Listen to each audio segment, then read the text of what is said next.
के बैनर तले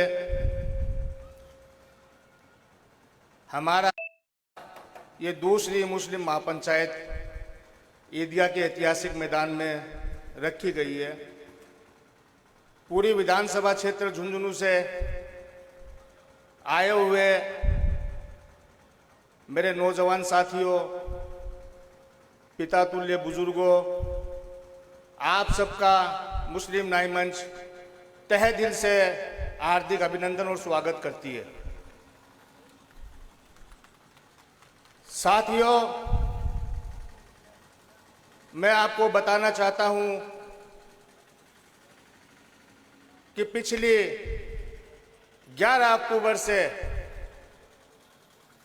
11 अक्टूबर को हमारी मुस्लिम न्याय मंच की यहाँ मुस्लिम महापंचायत आज़ादी के बाद इस ऐतिहासिक ईदगाह मैदान में हुई थी और हम सब ने एकजुट होकर यह निर्णय लिया था कि जिस कांग्रेस पार्टी को हम 75 सालों से अपना कीमती वोट देते आ रहे हैं और इस उपचुनाव में हमारे समाज के 30 बिरादरियों में से आप किसी एक को टिकट दे दो, हम उसको तन मन धन से उसका साथ देंगे। साथियों, एक बात मैं आप सबसे शेयर करना चाहता हूं। बड़ा दुख होता है, इमरान बड़गुजर ने अपने लिए टिकट नहीं मांगी, इमरान बड़गुजर ने किसी व्यक्ति विशेष के लिए टिकट नहीं मांगी। यहां जो प्रभारी आया था उसके सामने मुस्लिम न्याय मंच के हजारों कार्यकर्ता ने उनको ये सचेत किया था कि अगर हमारी विधानसभा में 30 बिरादरी है, आप किसी एक मुसलमान को टिकट दे दो। मुस्लिम न्याय मंच जयपुर जाके धरने में बैठा, आला कमान से मिला, इमरान बड़गुजर अपनी टिकट मांगने नहीं गया था, दर्द था समाज का। आज मुझे दुख होता है इसी समाज ने सोशल मीडिया पर पता नहीं क्या क्या अनगढ़ बातें लिख रहे हैं, पता नहीं क्या क्या कर रहे हैं। अरे मैं इस समाज के लिए कर रहा हूं, कोई अपने लिए नहीं कर रहा हूं। बड़ी अफसोस की बात है। मैं आपको बता देना चाहता हूं, अगर आवाज उठा नहीं सकते हो तो जो आवाज उठा रहा है उसकी ताकत बन जाओ। बड़ा अफसोस होता है मेरे को, लोगों के फोन आ रहे हैं मेरे पास, सोशल मीडिया में यही मेरा समाज उस पर अनगढ़ टिप्पणी कर रहा है। क्यों भाई? क्या इमरान बड़गुजर अपनी टिकट मांगने के लिए गया था वहां? मैं आप लोगों के लिए गया था जयपुर, गाड़ियां लेकर, 10 गाड़ियां 15 गाड़ियां लेकर, और आज तक किसी मुसलमान में इतनी हिम्मत नहीं हुई। मुस्लिम न्याय मंच के द्वारा वहां जयपुर प्रदेश कार्यालय में हमने धरना प्रदर्शन दिया है। आप लोगों को तो खुश होना चाहिए कि अपना समाज जागरूक हुआ है। भाइयों, सोचो, आप सोचो तो सही है एक बार, अपन किस दिशा में जा रहे हैं, थोड़ा गौर फिक्र करो। आपका समाज का भाई, आपका बेटा अगर आपकी आवाज उठा रहा है तो उसको आगे बढ़ाना चाहिए, उसकी टांग खींचना चाहिए। 1952 से हमारा यही हाल है, आज तक समाज का कोई भी आगे आदमी बढ़ा है, यह समाज उसकी टांग खींचने पीछे खड़ा हुआ था। भाइयों, साथियों, एक मधुमक्खी का छाता होता है, उससे हम सबको सीख लेना चाहिए। उस छाते को आप पंखर मारो, मधुमक्खी आपका पीछा नहीं छोड़ती। हम सबको संगठित होना पड़ेगा और संघर्ष करना पड़ेगा। हक मांगने से नहीं मिलता, हक छीना जाता है। जब हम पीसीसी के कार्यालय के सामने तादाद में लोग बैठे थे, वहां से अंदर से आवाज आई, हमने तो ये सोचा था कि झुंझुनू का मुसलमान कांग्रेस के बंधा हुआ है, लेकिन आज हमें यह पता चला कि मुसलमान जागरूक हो चुका है। भाइयों, सोचो तो सही थोड़ा, समाज का कोई भी आदमी XYZ आगे बढ़ रहा है और आप उसकी टिप्पणियां कर रहे हो, बड़े अफसोस की बात है। क्या जरूरत है ये मुस्लिम न्याय मंच की? और मैं आपको बता देना चाहता हूं, यह मुस्लिम न्याय मंच कोई चुनाव के लिए नहीं बना। यह 7 विधानसभा में हमारा टारगेट है 2500 सदस्य बनाने का, और जहां जहां मुसलमानों के साथ अन्याय होगा, इंशाअल्लाह आप लोगों का साथ रहा तो ये मुस्लिम न्याय मंच चट्टान बनकर खड़ा रहेगा। लेकिन भाइयों, टिप्पणी मत करो, आपस में मतभेद मत पालो। सीख लेना चाहिए हमें उस जाट महासभा के सम्मेलन से। वहां सारे हमारे भाई एक मंच पर जाके बैठते हैं।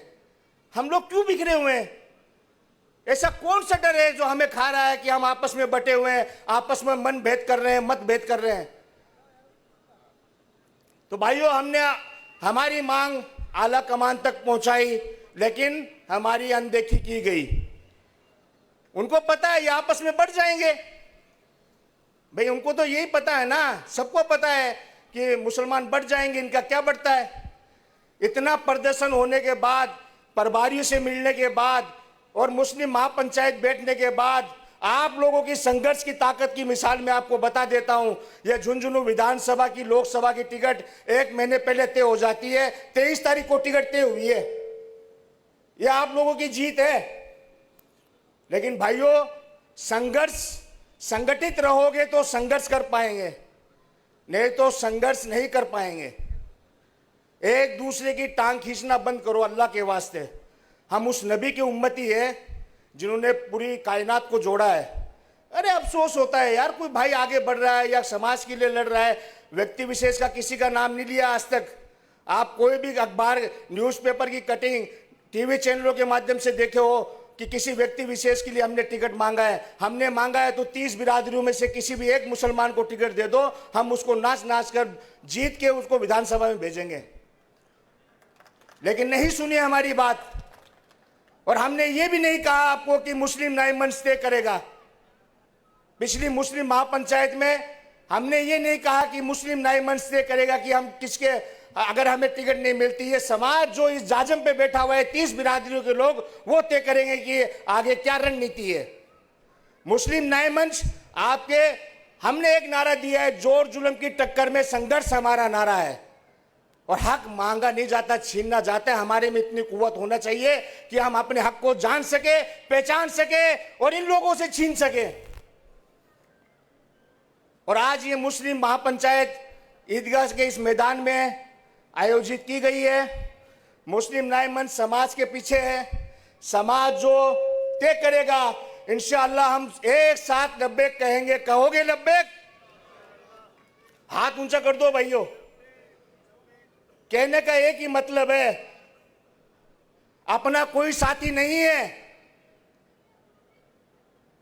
अपना आज भी एक आदमी ऐसा मौजूद नहीं है समाज में कि हमारे किसी की 151 में थाने में जाके जमानत करा ले। कोई मौजूद नहीं है। पिछले 6 महीने से रोड पे हूं मैं। इमरान बड़गुजर रोड पे है।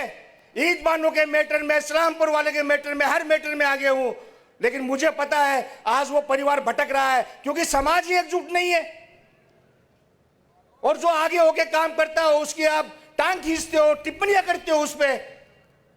और कर भी कहां रहे हो आप किसी व्यक्ति विशेष से नाराज हो, उससे मिलके उस बात को क्लियर करो। एक सोशल मीडिया प्लेटफॉर्म पे आप टिप्पणी कर रहे हो, बड़े अफसोस की बात है। मेरे को क्या पड़ी है, मुस्लिम न्याय मंच को क्या पड़ी है समाज को एक जाजम पे बिठाना?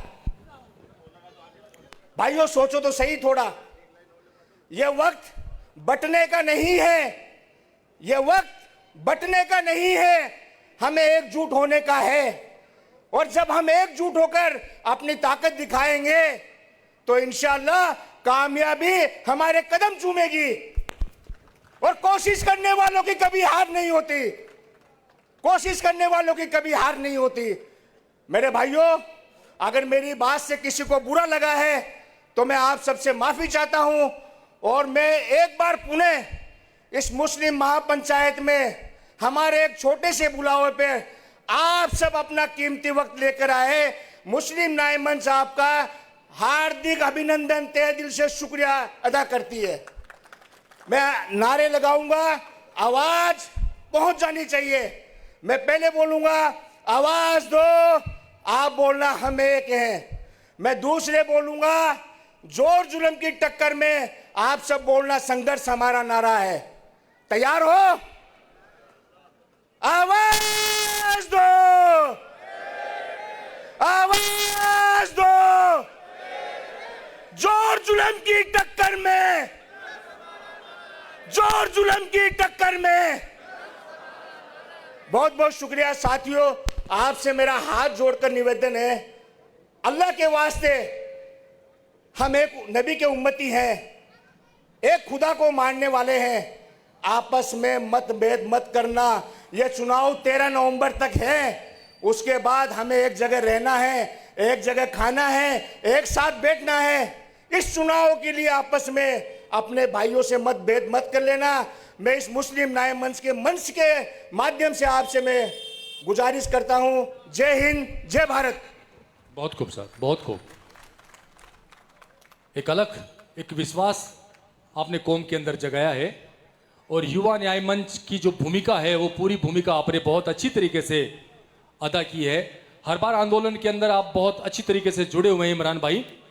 और अभी आपने अपना जो दर्द बयान किया ना, ये चलता रहता भाई, इसको इतना सीरियसली नहीं लेना चाहिए। कहते ना कि न संघर्ष न तकलीफ तो क्या मजा है जीने में, न संघर्ष न तकलीफ तो क्या मजा है जीने में, और बड़े बड़े तूफान थम जाते हैं जब आग लगी हो सीने में। यही कुछ आधार यहां पर लगा हुआ है। और लीजिए, मैं बहुत ही अदब के साथ गुजारिश करने जा रहा हूं, वरिष्ठ पार्षद जनाब मकबूल हुसैन साहब आप आए और अपनी बात रखें। एक बार जोरदार तालियों के साथ अभिनंदन और स्वागत मकबूल हुसैन साहब। अस्सलामु अलैकुम वरहमतुल्लाहि वबरकातहू। मेरे मोहतरम बुज़ुर्गों और दोस्तों, आज ये मुस्लिम कौम का इजलास देखकर दिल को बड़ा सुकून और खुशी महसूस हो रही है कि हम में भी जो है वो सियासी बेदारी पैदा हो रही है। मेरे से पूर्व वक्ता मुस्लिम न्याय मंच के संयोजक इमरान साहब ने बताया कि सोशल मीडिया पे इस तरह की टीका टिप्पणी क्रिटिसाइज हो रही है, तो मैं उसके लिए कहना चाहता हूँ कि इस बात को बहुत गौर से सोचने की ज़रूरत है कि जो हमारे तथाकथित कांग्रेस पार्टी द्वारा जो कैंडिडेट बनाए गए हैं, उनसे 2 सवाल किए गए थे। आप में अगर थोड़ी सी भी अक्ल तस्लीम और सोच और समझ है तो उस स्टेटमेंट को सुने, समझे और उस पर गौर करें कि एक तो उन्होंने व्यक्तिगत टिप्पणी की थी, तो मैं इस किसी व्यक्तिगत मसले पे या किसी व्यक्ति विशेष की बात नहीं करूँगा, लेकिन जो दूसरा सवाल था पत्रकार का वो बहुत अहम था। क्यों कि वो मेरी कौम के मुस्तकबिल से जुड़ा हुआ सवाल था, जिसमें उर्दू का जो सब्जेक्ट है, जो पिछले दिनों काफ़ी वर्षों से जो मांग चली आ रही है कि मुरारका कॉलेज में करीब हज़ारों मुसलमान बच्चे जो है वो बहुत परेशान हैं। उनको 12वीं क्लास के बाद में उर्दू की जगह दूसरा सब्जेक्ट लेने के लिए जो है मजबूर होना पड़ता है। और इस बात का मैं गवाह हूँ कि मैंने भी जब मोतीलाल कॉलेज में हम उर्दू की जगह फिर मेरे को इकोनॉमिक्स चेंज करना पड़ा, क्यों वहाँ उर्दू सब्जेक्ट नहीं था। लेकिन वहाँ दुख इस बात का नहीं था क्योंकि वो महाजन की एक ट्रस्ट की कॉलेज थी, प्राइवेट कॉलेज थी, उनकी मर्जी के ऊपर है। हालांकि वो कॉलेज में भी एड थी। अगर लंबे पीरियड तक 1952 से 1990 तक बार बार अगर 3-4 साल का अपवाद छोड़ दे तो कांग्रेस की सरकार थी। अगर गवर्नमेंट उसको एड देती मोतीलाल कॉलेज को तो वहाँ भी उर्दू शुरू हो सकती थी। लेकिन ये कांग्रेस और उसके नेता हमें जो है वो अनपढ़ और जाहिल देखना चाहते हैं। उनको मालूम है अगर ये अनपढ़ और जाहिल रहेंगे तो हमारे झंडे और डंडे उठाएंगे, हमारी दरी बिछाएंगे, और ये पढ़ लिख लेंगे तो हमसे सवाल जवाब करेंगे, हर काम का जो है वो मुतालबा करेंगे, डिमांड करेंगे, अपने हक हकूक़ की बात करेंगे। इसलिए इनको जो है वो जाहिल और अनपढ़ रखा जाए और इनकी जो छोटी मोटी ज़रूरत है वो जो है इनको लाड प्यार से जो है बुला के जो है और छिपला के इनको जो है साइड में रखा जाए। तो उनका जवाब आप लोगों ने सुना होगा कि हाँ स्कूलों में उर्दू है, वो ट्रस्ट की है। मुरारका कॉलेज आप खुद तय करिए कि मुरारका कॉलेज जो है वो बेचारे जो है राधे श्याम जी मुरारका ये लड़के जो थे, कमल जी मुरारका, उन्होंने तो बिल्डिंग डोनेट किए। ये गवर्नमेंट का कॉलेज है, सब सब्जेक्ट है। मंडावा में मलसी सर, बिसाऊ और हेतम सर की गर्ल्स कॉलेज में जब उर्दू हो सकती है तो हेडक्वार्टर की जो कॉलेज है उस पर उर्दू क्यों नहीं होनी चाहिए? ये हम सब की कमजोरी है और हमारे बच्चों के मुस्तकबिल के ऊपर हर कौम का हर मुसलमान जो इस बात को समझता है, जानता है, वो उस पर जुल्म और ज्यादती है। दूसरी बात, इन्होंने क्या किया कि हमें जो है अलग अलग जाति बिरादरी खेमों में ग्रुपों में बांट रखा है। इस पे मैं 2 लाइन कहूँगा। हाशिम फिरोजाबादी ने बहुत अच्छा लिखा कि अपनी अपनी मस्जिदें हैं, सॉरी, देवबंदी शिया सुन्नी बरेलवी में बट गए और इसीलिए अपने अपने मकसदों से हट गए। अपनी अपनी मस्जिदें हैं और अपने अपने पीर हैं और तरकशों में जंग खाए सारे टूटे तीर हैं। सैकड़ों खुदा है जिनके, वो आज एक जगह खड़े हैं और एक खुदा को मानने वाले सारे बिखरे हुए पड़े हैं। उनका रहबर जो है वो गैर तो हो सकता है, लेकिन कोई मोमिन जो है वो नहीं हो सकता।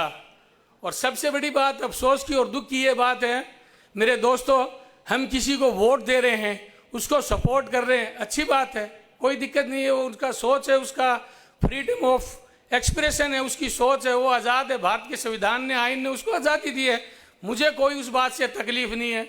लेकिन कम से कम इतना अखलाक, इतनी तहजीब जो है वो तो रखे कि आप इस्लाम को मानने वाले और जानने वाले और अहद करने वाले लोग हैं कि किसी गैर के लिए हम हमारे भाइयों पे जो है फेसबुक पे, सोशल मीडिया पे, व्हाट्सएप पे जो है इस तरह की अनर्गल बातें, आरोप प्रत्यारोप कर रहे हैं, उनकी इज्जत को जानने की कोशिश कर रहे हैं। मैं एक बात कहना चाहता हूँ कि अल्लाह ताला ने हदीस में ये बताया है कि अल्लाह के रसूल ने कि आप अगर नीचे वाले के ऐब पे पर्दा डालोगे, रोज़ क़यामत के दिन हशर के मैदान में अल्लाह जल्ले जलालहू वो आपके ऐब पे पर्दा डालेगा। हम इतने अंध भक्ति में गुलाम हो गए कि हम गैरों के लिए हमारे भाइयों के खून के प्यासे बन गए। कितनी बेशर्मी और बेगैरती की बात है हमारे लिए। ये करना चाहिए नहीं। वो उससे मेरे विचार नहीं मिलते, लेकिन फिर भी वो मेरा भाई है। कम से कम इतना अखलाक तो मेरे भाइयों आप पैदा करो।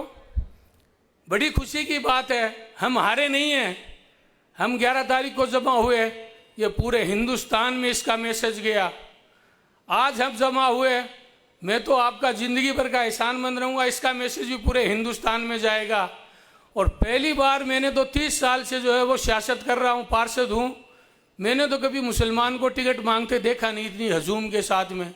यहाँ जमा हुए, कांग्रेस का जो डिस्ट्रिक्ट कार्यालय है रिको में, वहाँ जमा हुए, और सबसे बड़ी खुशी और माशाअल्लाह जयपुर तक पहुँच गए। ये पहली बार देखा है 1952 के बाद में कोई ऐसा इतिहास या सबूत पेश करे मैं आपकी गुलामी करने के लिए तैयार हूँ। इतनी बेदारी हमने कभी देखी नहीं। और जिन लोगों ने भी इसमें कुर्बानी दी, मदद की, सहयोग किया, मैं उसका जो है दिल से शुक्रगुजार रहूँगा और जीती जिंदगी उसका एहसानमंद रहूँगा। मेरा कोई लेना देना नहीं है। मैं तो काफ़ी टाइम से जो है तबलीग कर रहा हूँ कि आप अपनी क़यादत को मजबूत करो, अपना रहबर बनाओ, अपने में से किसी को अमीर बनाओ। लेकिन धीरे धीरे चलो ये तबलीग आज काम आ रही है। ये हजूम देख के मेरा बड़ा दिल खुश है। अब इसके बाद में आप लोगों की इत्तिहाद और यकजहती के लिए खुशी की बात ये बताएं कि हमारी अजीम शख्सियत हमारे बीच में जो है वो तशरीफ़ लिए हैं 2 लोग, जनाब अशफाक हुसैन खान साहब, XIS पूर्व जिला कलेक्टर साहब, जो है वो आपके साथ, आपके पीछे चलने के लिए तैयार होने के लिए यहाँ आए। आपके लिए मैं खुशखबरी बता दूँ, यह आपके लिए बाइस फ़ख्र की बात है, सरप्राइज है।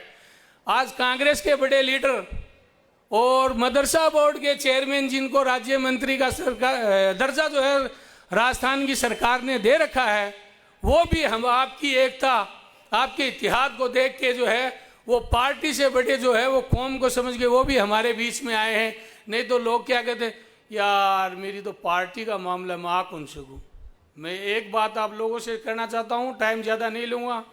आप लोग एक बात का अहद कर लो कि दुनिया में अल्लाह और अल्लाह के रसूल सल्लल्लाहु अलैहि वसल्लम के बाद में अगर कोई चीज़ अजीम है और इज्जत के लायक है और मोहब्बत के लायक है तो वो इंसान की कौम है, कोई दूसरी चीज़ हो नहीं सकती। हमारे लिए अल्लाह और अल्लाह के रसूल के बाद में सबसे अजीम और सबसे जो है एहतराम के लायक वो मेरी कौम है। ये बात का अहद रखें। आप कहाँ जा रहे हो, क्या जा रहे हो? हमने तो पहले से ही कहा था कि ये सिर्फ आपको लॉलीपॉप देते हैं, ठगते। बड़े बड़े उलमा इकराम, मुफ्ती सलमान नजरी साहब के बहुत से वीडियो है, सज्जाद नोमानी साहब है, बड़े आइमा हजरात है, सब के आ रहे हैं कि आप ये लॉलीपॉप देना बंद कीजिए, आप अपने में से अपना रहबर बनाइए।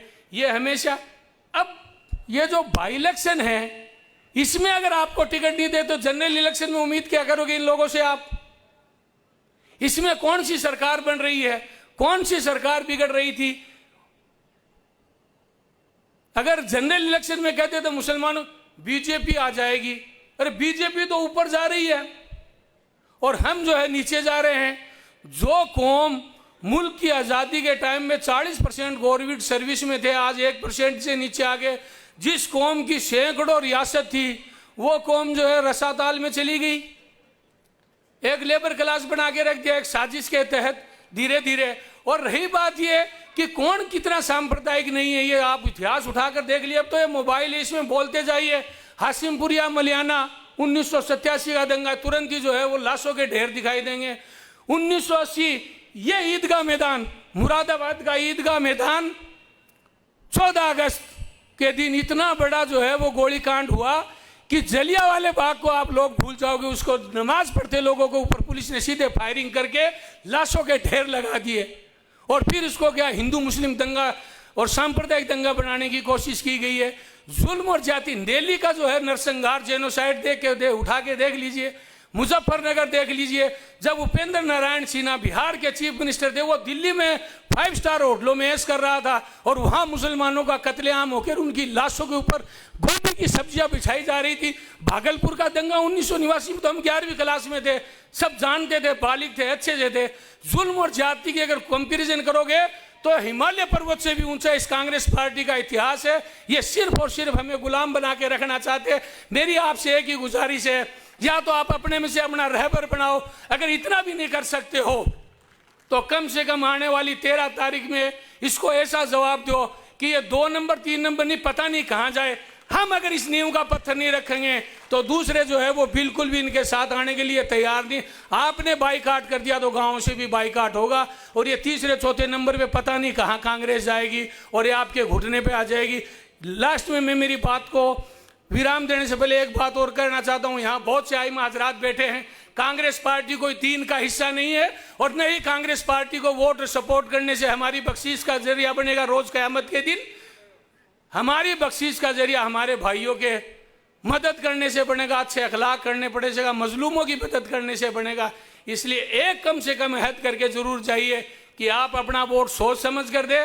अगर आपका मन है वहाँ दे, कोई दिक्कत नहीं है, लेकिन कम से कम हमारी गुजारिश और हमारी इल्तिजा और हमारी दरख्वास्त इतनी जरूर मान के जाए कि 13 तारीख को इंशाअल्लाह कांग्रेस का पूर्ण रूप से बहिष्कार करे और फजर की नमाज के पढ़ के पहले बिस्मिल्लाह पढ़ के उसके खिलाफ वोट डाले।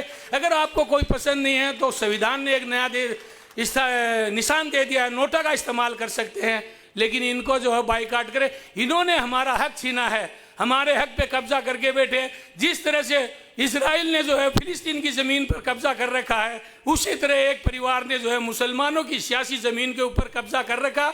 उस कब्जे को हम जिहाद और संघर्ष और मुत्तहिद होकर जो है जद्दोजहद के साथ खाली कराएंगे इंशाअल्लाह। नारा है तकबीर, अल्लाहु अकबर, तेरा मेरा क्या रिश्ता ला इलाहा इल्लल्लाह, तेरा मेरा क्या रिश्ता ला इलाहा इल्लल्लाह, तेरा मेरा क्या रिश्ता ला इलाहा इल्लल्लाह। शुक्रिया, अस्सलाम वालेकुम। बहुत खूब, बहुत खूब। आपकी भावना की कदर करते हैं हम लोग। बहुत ही ऊर्जा से लबरेज वरिष्ठ पार्षद मकबूल हुसैन साहब ने अपनी बात रखी। लीजिए दोस्तों, हमारे बीच एक ऐसी शख्सियत, देखिए डेमोक्रेसी के अंदर हर आदमी को चुनाव लड़ने का हक है, अधिकार है, लेकिन जब बात सेक्रीफाइस की आती है, जब बात कौम की आती है और जब बात समाज के हित की आती है, तो एक ऐसी शख्सियत ने बहुत बड़ा त्याग किया है, बहुत बड़ा त्याग। एक ऐसा त्याग, एक परिवार की पृष्ठभूमि का जब हम जिक्र करें तो इस जिले के अंदर ऑफिसर्स की खान कहलाने वाला एक परिवार हमारे बिल्कुल पड़ोस के अंदर नुआ के अंदर रहता है, जनाब लियाकत अली खान साहब का परिवार, जिनके पूरे के पूरे परिवार के अंदर आईएएस आईपीएस जैसे अधिकारी आज भी मौजूद हैं। उसी परिवार के एक सदस्य ने 24 तारीख को फॉर्म भरा, और फॉर्म इसलिए भरा क्योंकि लोकतंत्र में हर आदमी को अधिकार है, लेकिन जब उन्हें यह पता है कि पूरी की पूरी कौम एक प्लेटफार्म पर जा रही है, तो आज रात को उन्होंने यह डिसीजन लिया कि मैं अपना फॉर्म उठा रहा हूं, मैं अपनी पूरी की पूरी कौम के साथ हूं। एक बार पूरा का पूरा मजमा जोरदार तालियों के साथ अशफाक साहब का अभिनंदन करें और स्वागत करें। मैं चाहूंगा सर आप यूथ आइकॉन एक बार मंच पे आए, और डॉक्टर यूनुस साहब, मकबूल साहब, आपसे गुजारिश करता चलूं कि पुष्प माला पहनाकर साहब का अभिनंदन करें और स्वागत करें। बुजुर्ग शख्सियत हमारे बीच बैठे हुए हैं, आपसे मेरा अनुरोध, प्लीज आप मंच पे आए और पुष्प मालाओं के साथ साहब का अभिनंदन करें। एक ऐसी शख्सियत, दोस्तों आपकी तालियां कमजोर हैं क्योंकि इन्होंने यही सीखा है, और ऐसा काम कौम के लिए एक हिम्मत वाला ही कर सकता है। मुझे सालिक अजीजी साहब का एक शेर याद आता है कि हो अगर पुख्ता इरादे तो संवर जाते हैं काम, कुव्वतो अमल पर जमाने का निजाम, और वक्त होता है दिलेरों के इशारों का गुलाम। गर्दी से वक्त से डरते नहीं जुर्रत वाले, और रुख जमाने का बदल देते हैं हिम्मत वाले। एक बार प्रथम पंक्ति से लेकर अंतिम पंक्ति तक आप सारे के सारे लोग खड़े होकर जोरदार स्वागत कीजिएगा जनाब अशफाक हुसैन साहब। कौम के लिए एक बहुत बड़ा सेक्रीफाइस, कौम के हित में एक बहुत बड़ा कदम, ये कौम हमेशा आपकी ऋणी रहेगी साहब। बहुत बहुत शुक्रिया जी अशफाक साहब। अस्सलाम वालेकुम। 11 अक्टूबर को मुस्लिम महापंचायत और सामाजिक न्याय मंच का जो आप लोगों ने एक सम्मेलन रखा था, मैं पहली बार उसमें शरीक हुआ था, और जो आप लोगों की तकलीफ़ थी या जो भी मुद्दे थे उनसे मैं पहले से भी वाकिफ़ था, और उस मजमे के दौरान ये पता लगा कि किस तरह से हम लोग नेगलेक्ट को झेल रहे हैं। इसके बावजूद हमारी कहीं कोई सुनवाई नहीं होती है, ना हम कोई वोट हमसे पूछता है, और हम ऐसे ही अपने वोट दे के आ जाते हैं, उसके बाद अपने रास्ते चले जाते हैं। मैंने भी जो है बेदारी यहाँ पे देखी थी, उसके मद्देनज़र मैंने ये सोचा था कि हो सकता है मेरी भी कहीं ज़रूरत आप लोगों को पड़ जाए, इसलिए मैंने 24 तारीख को इलेक्शन के लिए पर्चा फाइल किया था, और मैं उसके बाद से यहीं था, लोगों के कॉन्टेक्ट में भी था, बातचीत भी हुई। उससे मुझे ये महसूस हुआ कि आप लोगों ने अपना एक रास्ता चुन रखा है, उसमें मैं इतने ही पार्टिसिपेट कर सकता हूं कि मेरी कहीं कोई ज़रूरत हो, कोई बात करने की बात हो तो मैं आ सकता हूं। चुनाव लड़ने का जो भी निर्णय है वो आप लोग मिलजुल के लेंगे। हालांकि मेरा इससे ज़्यादा एसोसिएशन नहीं है, इसलिए मुझे ये पता नहीं है कि आपका निर्णय लेने की प्रक्रिया क्या है, लेकिन मैं आप लोगों से गुजारिश करूँगा जो भी आपकी प्रक्रिया है उसमें निर्णय लें, और जिस भी आदमी का समर्थन करने का आप निर्णय लें उसका दिलो जान से समर्थन करें, और जो मुद्दा आप लोग लेके चले हैं उसमें सक्सेस पाएं। बहुत बहुत शुक्रिया। अस्सलाम वालेकुम। बहुत खूब सर, बहुत खूब। हाँ, मैंने मेरा कैंडिडेचर वापस लेने का फैसला ले लिया है। मैं अभी थोड़ी देर में मेरा कैंडिडेचर वापस लूँगा, लेकिन मैं आप लोगों के साथ हूँ। मेरी जहाँ भी कोई ज़रूरत पड़े, कोई भी बात हो, इसके अलावा भी मैं यहाँ पे मौजूद रहूँगा और आप लोगों के साथ ही रहूँगा। बहुत बहुत शुक्रिया। बहुत खूब सर, आपने इस कम्युनिटी के अंदर एक ऊर्जा का संचार किया है, हम लोगों के अंदर एक आत्मविश्वास और एक यकीन। इस 13 तारीख को जो हम लोग एक नए इतिहास की संकल्पना करने जा रहे हैं, उसमें निश्चित रूप से सर आपने इजाफा किया है।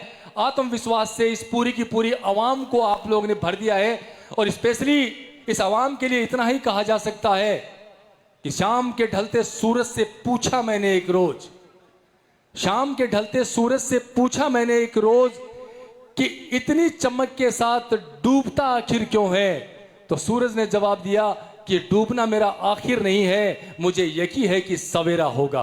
वो सवेरा आपने कौम के लिए किया है सर, पूरी की पूरी कौम आपके लिए बिल्कुल ऋणी रहेगी। और अब एक यूथ आइकॉन के तौर पर हमारे बीच एक ऐसी शख्सियत बैठी हुई है जो स्पेशली इस उपचुनाव के लिए सऊदी अरब से चलकर हमारे बीच पहुंचे हैं। एक ऐसी शख्सियत जो सऊदी अरब के अंदर एक टीम चलती है, रियाद टीम। रियाद टीम, उस रियाद टीम का हिस्सा है और एजुकेशन के ऊपर बहुत अच्छा काम करते हैं। उसी टीम की एक शख्सियत जनाब निसार साहब भारू हमारे बीच मौजूद हैं, जो स्पेशली उपचुनाव के लिए यहां पर आए हैं। आपसे गुजारिश करता चलूं सर, प्लीज वेलकम। एक बार जोरदार तालियों के साथ जनाब निसार साहब का अभिनंदन और स्वागत कीजिएगा। स्पेशली कौम का दर्द लेकर सऊदी अरब से इस उपचुनाव के लिए यहां पर पहुंचे हैं। आपकी दोस्तों तालियां कमजोर हैं, आदमी रियाद से चलकर आया है, कोई कंकड़ेऊ से चलकर नहीं आया है, रियाद से चलकर आया। एक बार जोरदार तालियों के साथ अभिनंदन और स्वागत। अस्सलामु अलैकुम, जय हिंद, जय भारत। सामाजिक बंदा हूं और राजनीतिक विचार जब निकलेंगे मुंह से तो सामाजिक सरोकार को साथ मिलाते हुए आप लोगों से जुड़ने की कोशिश करूंगा। सबसे पहले मुझे इमरान बटगुजर साहब, मैं आपका तहे दिल से इस्तकबाल करता हूं कि कोई युवा पैदा तो हुआ जिसने एक जगह सबको इकट्ठा किया।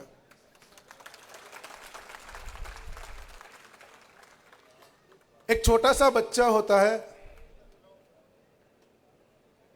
वो अगर नींद में सोया हुआ है तो उसकी सगी माँ भी उसको दूध नहीं पिलाती है।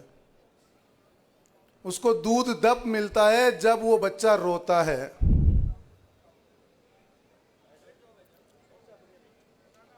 मेरी बातें शायद कुछ बातें राजनीतिक हों, कुछ सामाजिक हों। मेरे आदरणीय यहाँ पर इस्पाक साहब बैठे हैं, एमडी चौबदार साहब बैठे हैं, बहुत सारे चेहरे हैं। आज का ये प्रोग्राम किसी नेता के लिए नहीं है। ये बड़ा अच्छा लगा मुझे कि हमारी कम्युनिटी अब प्रोग्राम सिर्फ कम्युनिटी के लिए करने लगी है। एक बार मुस्लिम महापंचायत के लिए जोरदार तालियों की गिड़गिड़ाहट के साथ स्वागत करें। ये हमारा आगाज हुआ है। मैंने मेरे 38 साल के जीवन में पहली बार ये सुना है कि अब हमें टिकट की भी जरूरत है, और क्यों नहीं है। सामाजिक काम के साथ में राजनीतिक भागीदारी होना भी बहुत जरूरी है।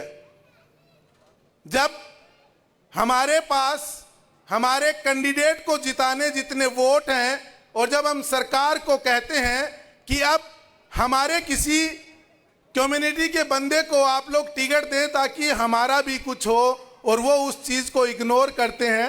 मैं किसी पार्टी के खिलाफ नहीं हूं, लेकिन मुझे याद जरूर है एक बार रीटा चौधरी को मंडावा विधानसभा से कांग्रेस पार्टी ने टिकट नहीं दिया था, तो हम गए थे सबसे आगे और हमने कहा था बगावत कर दो, आप चुनाव लड़ो। उन्होंने चुनाव लड़ा, वो चुनाव जीती, कांग्रेस कदमों में आई, दोबारा कांग्रेस ने टिकट दिया। जब तक आप लोग किसी को आंख नहीं करवाओगे, अगला आपको कुछ नहीं समझेगा। अरे भाई जी, मारा ही थोड़ी है सगड़ी की सगड़ी लाग, क्यों अगो कुण सो एक, अगर एक विधायक हटाऊं जीत जाता तो कांग्रेस की सरकार बन जाती है कांग्रेस की सरकार। एक अगर विधायक बन जाता तो इसका मतलब जो परिवारवाद जो चल रहा है, पहले दादो जी जीत्या करता, फिर पापा जी जीत्या करता, अब बेटो आ गयो, तो भाई कोई तो गेलो हो गयो महाला को भी, या बाद में माने गुंठो टेकड़ों में बट जागी। समाज के लोगों से अनुरोध करूंगा कि जब आपकी बात सुनी न जाए तो आंखें लाल करके सामने से कहो कि हम जीतने की ताकत रखते हैं। कब तक हम गुलामी करते रहेंगे? अगर हमारा हक मिलेगा हम उसके साथ खड़े रहेंगे। हम मंडावा में साथ खड़े हैं, लेकिन झुंझुनू में जो हमारा अधिकार है अगर हमें नहीं मिल रहा तो हमें बगावत करते हुए कोई शर्म नहीं आएगी। क्यों ना करें? कितने वोट हैं हमारे? और जब एक बंदा, कोई कैंडिडेट खड़ा है या नहीं है, लेकिन उस व्यक्ति विशेष के ऊपर अगर कोई टिप्पणी करे सोशल मीडिया के ऊपर, तो यह बात जरूर कह देना चाहता हूं इसी मुस्लिम मंच के मुस्लिम महापंचायत के मन से कि आप लोग हमारी चुप्पी को यह मत समझना कि हमें जवाब नहीं देना आता। हम वही हैं जो पाकिस्तान के टैंक तोड़ के और मर्सीसर में लाके खड़ा कर दिया, उसी खानदान से हम लोग। ये नहीं सुनेंगे कि हमारे कैंडिडेट के बारे में कोई ओछी बात बोल देगा। आप लोग नेता हैं हमारे, सांसद हैं हमारे, लेकिन अपने बच्चों को समझाएं कि जब मीडिया के सामने बात करें तो इज्जत से बात करें। यह कम्युनिटी आप लोगों को जिताते हुए आई है। आप लोग इस कम्युनिटी के पांव धो के पियोगे तो भी आप लोग इसका एहसान नहीं उतार सकते। यह झुंझुनू की कम्युनिटी है और तमाम झुंझुनू वासियों से अनुरोध करूंगा कि जो भी ये ऊपर नाम लिखा है मुस्लिम महापंचायत, इसके गणमान्य सदस्य जो भी डिसीजन लेते हैं हम उनके साथ खड़े हैं तन मन धन से। और जहां पर प्रचार की जरूरत पड़ेगी सबसे अव्वल लाइन में निसार भारू मिलेगा। जय हिंद, जय भारत। बहुत खूब भाई साहब, बहुत खूब। मनिया लगे गांव से पराउठा सुल खा के आइडा होते है तो 2 मिनट के महीने पाकिस्तान पहुंच गया। जब थोड़ा सा टाइम आने और दे दिया तो शायद लाहौर ने उरी उठा लिया वहीं। बहुत शुक्रिया भाई साहब। पूरा मुस्लिम महापंचायत के जो सदस्य हैं वो आपका आभार व्यक्त करते हैं, कितनी दूर से चलकर कौम का दर्द लेकर आप यहाँ पहुंचे हैं। और बहुत अच्छी बात बताई आपने कि जहां भी जरूरत महसूस हो निसार साहब आगे आगे खड़े रहेंगे।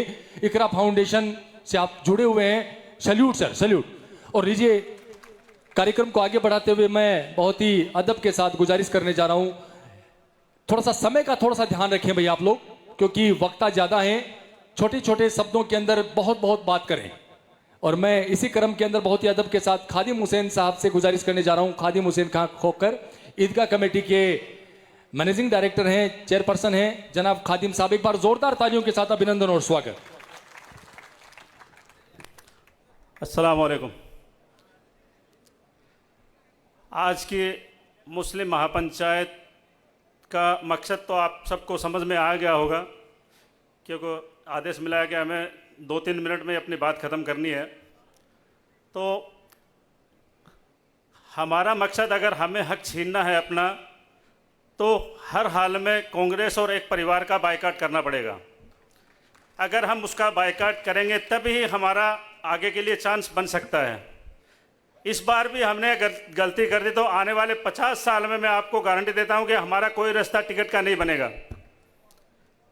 हमेशा आप अपनी क़यादत रखिए, आप अपने भाई के साथ चलिए, भले कोई भी है, कौम में कोई भी आगे बढ़ रहा है उसका समर्थन कीजिए, उसकी टांग खींचने के बजाय उसकी हेल्प कीजिए, उसका साथ दीजिए। अभी दौला जी का एक सोशल मीडिया पे एक वो चल रहा था भाषण, हमारी कौम के भाई एमडी चौबदार साहब, उनके बारे में उन्होंने कहा कि कौम का ठेकेदार है क्या? ये कौम के ठेकेदार हैं या नहीं ये हम लोग डिसाइड करेंगे, वो डिसाइड करने वाला कौन होता है? लेकिन अमित दौला जी, विजन दौला जी ने हमारी कौम मुसलमानों का ठेकेदार एक मेडिकल स्टोर पे बिठाया हुआ है। एक मेडिकल स्टोर पे हमारी कौम का ठेकेदार बिठाया हुआ है। वो सब पार्षद हमारे और जो है उसकी घर के, उसके परिवार के वोट उसके कहने से नहीं देते, लेकिन मुसलमानों के वोट उसके कहने से पड़ रहे हैं। ये हमारे लिए बहुत ही बदनसीबी की बात है। आप मेरा इशारा समझ गए होंगे। तो इसलिए मैं आप सब लोगों से गुजारिश करता हूँ, विजेंद्र जी ओड़ा अपने जो खास जो समझते हैं ना हमारे कौम वाले कि हमारा खास है। मेरा एक दोस्त है अब्दुल्ला अगवान, जिसको आप जानते होंगे, इसके ऊपर एक राजकार्य का बाधा का मुकदमा चल गया था। विजेंद्र जी के पास कितनी बार गया, उस जितने भी थे उनके सबके पास गया, उसकी कहीं सुनवाई नहीं हुई। हमारे जो पार्षद जितने भी है सब मजबूरी में टिकटों के चक्कर में कि भाई हमें टिकट मिल जाए, सिर्फ उनको यही फ़ायदा है, बाकी और कोई फ़ायदा नहीं मिलता उनको। अब लीडर बनता है अपनी कौम से, अगर कौम किसके साथ नहीं है तो वो लीडर नहीं बन सकता। इसीलिए हमें अपनी कौम से एक लीडर पैदा करने होंगे।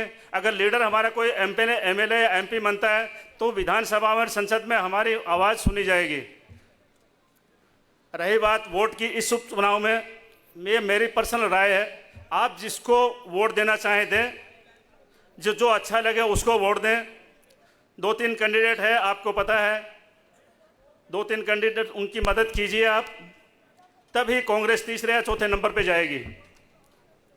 आपने जो इरादा किया हुआ है उसके साथ रहिए, दिल खोल के रहिए, ना किसी डर और खौफ के रहिए, खुल के आप उसके साथ रहिए। जो अपने काम आ रहा है, जो अपना साथ दे रहा है, जो कैंडिडेट अच्छा है, भले वो राजेंद्र भांबू हो या राजेंद्र गुड्डा हो या और कोई भी हो, आप उसका समर्थन कीजिए, दिल खोल के कीजिए। जय हिंद, जय भारत। बहुत खूब सर। मैं बहुत ही अदब के साथ गुजारिश करने जा रहा हूं, गुलाम हुसैन साहब हमारे बड़े भाई साहब यहां पर मौजूद हैं। भाई साहब, आप भी चूंकि सेना से हैं, इसलिए पाकिस्तान मत पहुंच जाना बहुत ही नपे तुले शब्दों के अंदर। आपका जोश हमारी ताकत है। एक बार जोरदार तालियों के साथ बहादुरा से चलकर आप हमारे बीच पहुंचे हैं। शॉर्ट में भाई साहब। जय हिंद, जय भारत, अस्सलाम वालेकुम। जो कौम बुजदिल होती है, बुजदिलों के हाथ में राज नहीं होता, और जो सर झुका के चलते हैं उनके सर पे ताज नहीं होता। आज हमें खुद की सुरक्षा के खुद इंतजाम करने होंगे। दूसरों के सहारे पर हम अपनी सुरक्षा चाहते हैं, वो हमारी सुरक्षा नहीं कर सकते। जो कौम मरना नहीं जानती, वो कौम जीना भी नहीं जानती। मैं एक सैनिक परिवार से हूं। सैनिक होने के नाते देश की मिट्टी मेरा नमक है और वर्दी मेरा कफन है। राष्ट्र मेरा धर्म है, तिरंगा मेरा निशान है और यही मेरी पहचान है। हम भारत के साथ हैं, हम कांग्रेस के साथ नहीं हैं। हम भारत के साथ हैं, हम भारत के मुसलमान, हम भारत के लोग इस संविधान के साथ हैं। हक की हुकूमत सबको प्यारी, ना मिले तो खींचा तानी मारा मारी। इसलिए हमें कांग्रेस की गुलामी नहीं करनी है। और मैं ये कहता हूं, झुंझुनू में ही नहीं, हम पूरे राजस्थान में ये डंका बजाएंगे, पूरे राजस्थान में, कि हमें कांग्रेस से के साथ नहीं रहना और बीजेपी से नहीं डरना, बिल्कुल भी नहीं डरना। चाहे वो हमारे मकान तोड़े, हमारे सीने पे बुलडोजर चलाए, लेकिन ये सर झुकाएंगे नहीं। ये सर झुकेगा तो रब्बुल आलमीन के आगे, बाकी किसी के कदमों में ये सर झुकाने के लिए हम पैदा नहीं हुए। इसलिए हमें ये बात सुनिश्चित करनी है कि कांग्रेस और बीजेपी वी के आकार की दो गलियां हैं। एक गली में कुत्ता है, वो पागल की तरह भौंक रहा है कि काटूंगा काटूंगा, और एक कुत्ता नीचे मुंडी करके बैठा है। हम ये सोचते हैं कि ये तो हमें काटेगा नहीं। हम उस गली में जाते हैं और वो हमारी पिंडी काटता है। आज हमारे पास सर्विस का 1.5% हिस्सा है, हम 18% हैं। 100 रोटी है तो सबको एक एक रोटी मिलनी चाहिए, लेकिन हमारे को 1.5 रोटी मिलती है और हम 18 आदमी खाते हैं। और 98.5 रोटी 80 आदमी खाते हैं। ये मंजर है हमारा। सेना में भी हमारी बहुत कम भागीदारी है, पुलिस में भी हमारी कम भागीदारी है। आज तासुब इतना भर दिया कि हर कोई हमें हमारा कत्ल करना चाहता है। सिर्फ हमारे को वोट लेने के लिए इस्तेमाल करते हैं और बगल में छुरा रखते हैं। कहीं हमारी सपोर्ट कोई नहीं करता। हमें अपने डॉक्टर पैदा करने होंगे, हमें अपने वकील पैदा करने होंगे, हमें अपने साइंटिस्ट पैदा करने होंगे, और हम उसके साथ होंगे जो हमारे साथ होगा। अब पड़ोसी के 5 लड़की हैं, हम 5 लड़कियों के बांध दे के आते हैं, और हमारी जब एक लड़की की शादी के लिए मंडप तानते हैं तो उससे बहान नहीं आता। जो हमें देता नहीं, हम उसे नहीं देंगे। हमें उसी का साथ देंगे जो हमारा साथ देगा। इसलिए नो बीजेपी, नो कांग्रेस। खुद का रहबर पैदा करो या फिर तीसरे आदमी को सपोर्ट करो। एक ही लाइन होनी चाहिए और एक साथ जाना चाहिए। ये दिखना चाहिए, चाहे झुंझुनू हो, चूरू हो, सिक्कर हो, ब्यावर हो, हम पूरे राजस्थान में ये हलक जगाएंगे कि राजस्थान का मुस्लिम कांग्रेस का जरखेज गुलाम नहीं है। ये 2500 मेंबरों से काम नहीं चलेगा, हम 25 लाख मेंबर बनाएंगे। राजस्थान में मुस्लिम आबादी 80 लाख है, 80 लाख है। 8 करोड़ की आबादी में हम 10% हैं, लेकिन हमारी भागीदारी कितनी है? हमारे पार्लियामेंट में हमारी भागीदारी नहीं, विधानसभा में हमारी भागीदारी नहीं। इसलिए हम बीजेपी और कांग्रेस से अलग खड़े हो जाएं। तीसरा कोई मोर्चा बनेगा जो हमारा साथ देगा तो हम भी उसका साथ देंगे, नहीं देगा तो हम भी उसको साथ नहीं देंगे। ये इस बात को आप मुकम्मल गांठ बांध लो, एक दूसरे की खिंचाई बंद कर दो। और आज जो ये मंच बना है, हम इसके साथ रहेंगे। हम चुनाव तो नहीं लड़ेंगे, लेकिन जो चुनाव लड़ेगा उसका पूरा सहयोग करेंगे। जय हिंद, जय भारत। बहुत बहुत शुक्रिया भाई साहब, बहुत बहुत शुक्रिया। जथे आज 2000 के महीने तो ये दिन ही कौन देखना पड़े हैं? 15-20 साल पहले निसार साहब और गुलाम हुसैन जी रहे, यहाँ का आदमी अगर आ जाता तो आज बात ही कौन चालती उपचुनाव में, की टिकट है मरवा की छोड़ दें यहाँ का आदमी गोली के महीने। बहुत बहुत शुक्रिया भाई साहब, बहुत ही जज्बे के साथ आपने अपनी बात रखी। और मैं इसी क्रम में निवेदन करता चलूँ, हमारे साथ मौजूद हैं उस्मान साहब पठान साहब हमारे बीच मौजूद हैं। तमाम वक्ताओं से मेरा निवेदन है कि थोड़ा सा शॉर्ट रखें अपनी बात, क्योंकि वक्ताओं की लिस्ट बहुत बड़ी है। उस्मान साहब, एक बार जोरदार तालियों के साथ उस्मान साहब का अभिनंदन। अस्सलाम वालेकुम। मैं अभी पीपली चौक से होता हुआ आ रहा था बाजार में से, लोग मजाक कर रहे थे, मुझे देखकर कह रहे थे कांग्रेस जिंदाबाद, हम कांग्रेस को वोट देंगे। और यहाँ तक कहा कि आप जैसे चमचे लोग गाड़ियों में घूमकर जो सम्मेलन कर रहे हैं, वो सम्मेलन तुच्छ आदमी बिके हुए हैं। मैं आपको एक बात आज 5 मिनट ज़्यादा लेना चाहता हूँ। मैं उन लोगों से ये कहना चाहता हूँ, मैं आपको बताऊं, वर्तमान में झुंझुनू जिले के अंदर कांग्रेस के 2 विधायक जो मेरे निजी व्यक्ति हैं, जिसमें एक श्रवण कुमार एमएलए, जिस टाइम वो उप प्रधान था, मैं उप सरपंच था। कॉलेज टाइम से मेरी दोस्ती, एक जगह सोना, एक जगह खाना, एक जगह पीना।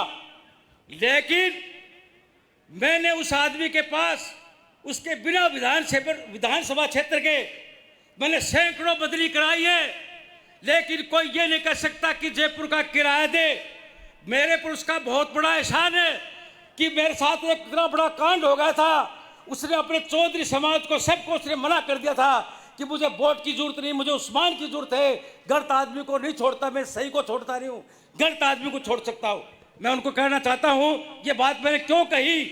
मैंने इसलिए कही कि ये लोग अपना सार्वजनिक खुद का काम नहीं करा सकते। जिसके पास ये बैठते हैं वह अपना निजी व्यक्ति अपना काम नहीं करा सकते, अपने समाज का काम नहीं करा सकते, अपना पर्सनल काम नहीं करा सकते, अपना सार्वजनिक तो बहुत दूर की बात है।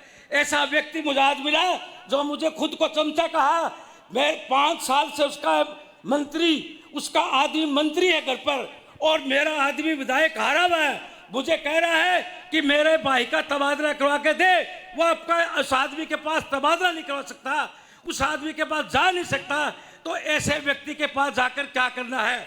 अब मैं आपको स्पष्ट करना चाहता हूँ। मैंने श्रवण कुमार को ये कहा, श्रवण कुमार ने कहा, उस्मान तुझे उस पार्टी में नहीं जाना है, तुझे कांग्रेस के खिलाफ नहीं बोलना है, तुझे आगे नहीं बढ़ना है। मेरी इसमें बेइज्जती होती है। मैंने कहा, श्रवण कुमार, मैं दोस्ती तोड़ सकता हूँ, मैं इतने बड़े संबंध तोड़ सकता हूँ तेरे साथ, लेकिन मेरे समाज के साथ रहूंगा, समाज को आगे बढ़ाऊंगा, समाज के लिए जागृति पैदा करूंगा, समाज के लिए सब कुछ कुर्बान करने के लिए तैयार हूँ।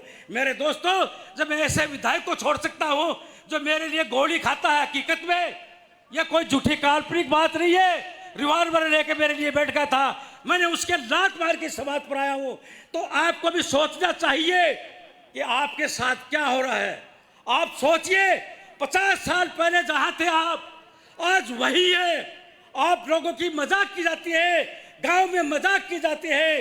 ये 5 साल के इनको 25 करोड़ रुपए मिलते हैं बजट के लिए। आप अपने देखिए कि आपको क्या बजट दिया है, जबकि गांव में जाइए, गांव में हर जगह रोड मिलेगी आपको, हर जगह हॉस्पिटल मिलेगा आपको, हर जगह औषधालय मिलेगा आपको, समाज कल्याण भवन बनेगा, मुस्लिम मुसाफिर खाना मिलेगा। लेकिन यहाँ आपको देते हैं क्यों? कि यहाँ मेरे जैसे चमचे पैदा हो गए, उन चमचों को तोड़ो और चाहे भीख मांगनी पड़े। लेकिन आज अपनी मीटिंग कर ली, इसका मतलब फाइनल नहीं है। आप घर घर जाइए, हम जाएंगे और झोली पसारेंगे, उस आदमी की असलियत खोल लिए। और मैं खुला कहता हूं कि कांग्रेस को इस बार वोट नहीं देना, कांग्रेस को वोट नहीं देना। इसने हमें गुलाम बना दिया है। ये लोग हमारी मजाक करते हैं, हंसी करते हैं, गांव में किसी को ठेकेदार बनाते हैं, हमें तो हमारे आपस में बढ़ाना चाहते हैं। अरे हम ठेकेदार नहीं है, लेकिन सारे समाज के भाई है। एक भाई भी खड़ा है, वो हमारा ठेकेदार है, वो हमारा नुमाइंदा है। हम उसके पीछे चलेंगे, उसकी बात को मानेंगे और आपको सबक सिखा के रहेंगे। मैं आपसे लास्ट में यही कहना चाहता हूं, मेरे दोस्तों, मेरे से छोटे, मेरे से बड़े बुजुर्गों, आज ये पढ़ करके जाओ कि इस गढ़ को तोड़ना है। अगर अब की बार इस गढ़ को नहीं तोड़ा तो आने वाली पीढ़ी और दूसरे समाज के लोग जिंदगी भर अपना विश्वास नहीं करेंगे। क्योंकि ऐसे वक्त में अपन उछलते हैं, पानी के बुलबुले की तरह उबल लेते हैं, लेकिन फिर वापिस इसी तरह से बैठ जाते हैं। तो मैं आज कसम लगाता हूं मेरे भाइयों, आपको, मेरे समाज को कसम लगाता हूं, मैं आपके लिए झोली पसारता हूं कि आप इस समाज को और इस कांग्रेस पार्टी को कोई भी वोट नहीं देगा। एक वोट भी देगा वो भी समाज के साथ गद्दारी करेगा, समाज के साथ अन्याय करेगा। जो समाज के चमचे बैठे हैं उनके मुंह पर थप्पड़ मारो, वो सिर्फ अपनी पार्षद की टिकट के लिए चमचागिरी करते। शर्म आनी चाहिए। तुम्हारा मोहल्ला, तुम्हारा वोट, तुम्हारा जाति भाई, तुम्हारे वोट, अरे तुम्हें जो अच्छा काम करेगा उसको चुन लेना, वो पार्षद बन जाएगा। आप चाहे जिसे आप सभापति बना सकते हैं। क्या एहसान करते हैं? ये गांव में किसी को सरपंच बनाते हैं क्या? किसी को प्रधान बनाते हैं क्या? जिला प्रमुख बनाते हैं क्या? ये तो आपका हक है। अगर आप यहाँ ही नहीं बनाओगे तो फिर हमें दोगे क्या तुम?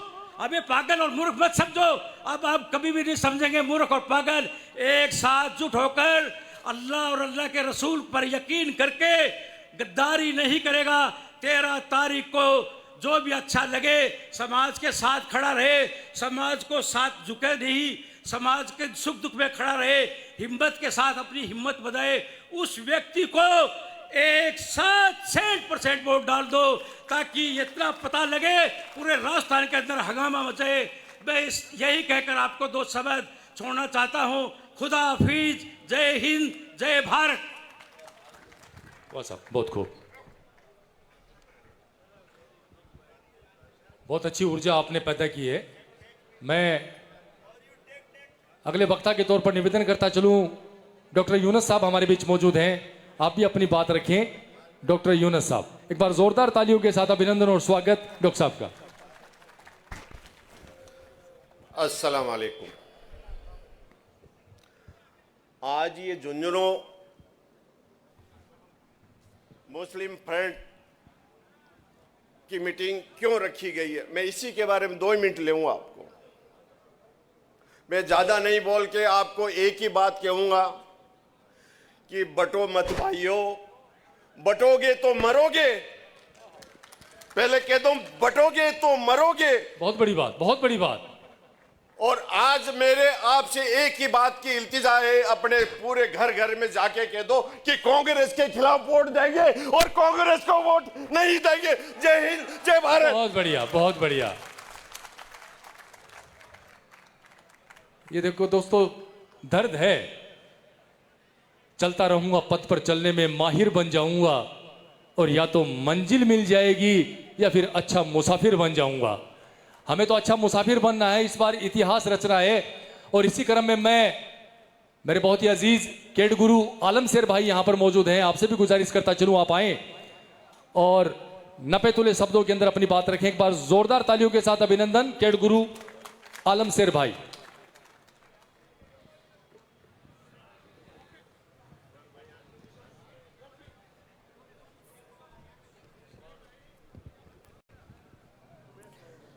अस्सलामुअलैकुम रहमतुल्लाहि व बरकातुहू। बिस्मिल्लाहिर्रहमानिर्रहीम।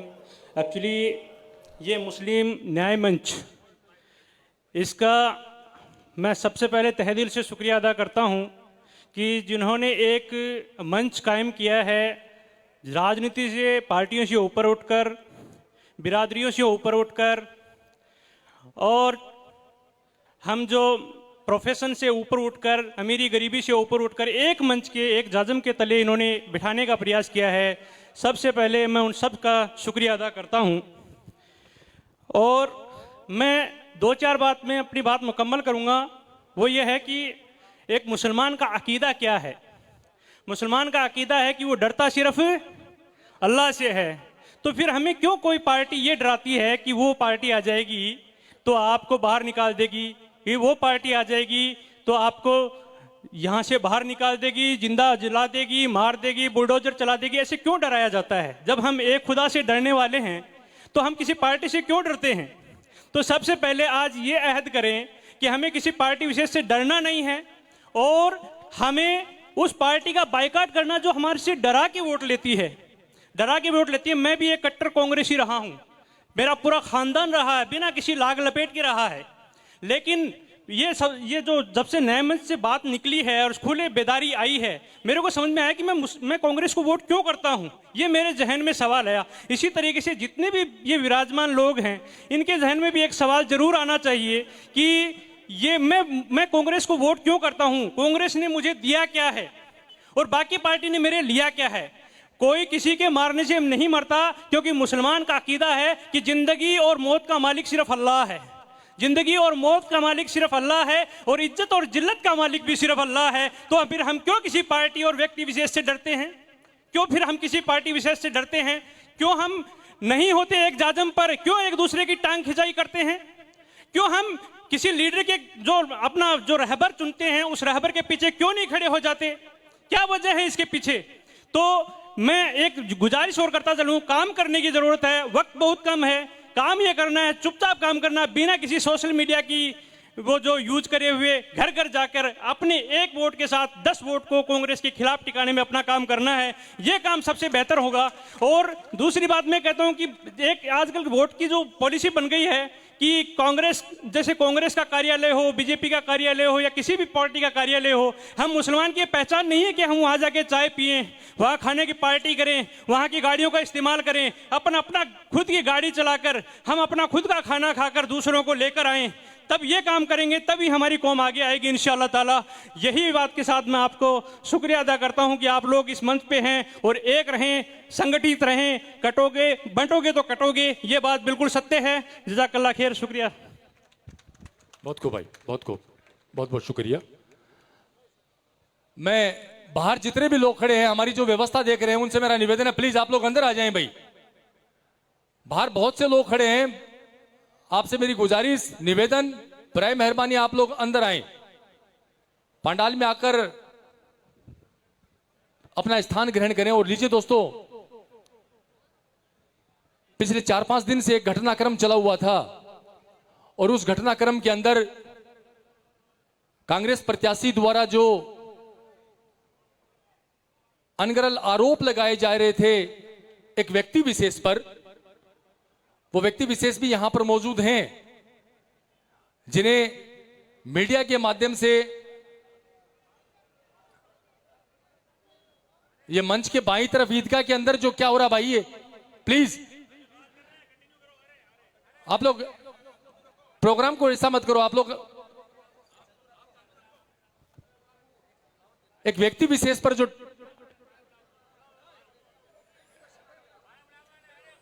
एक व्यक्ति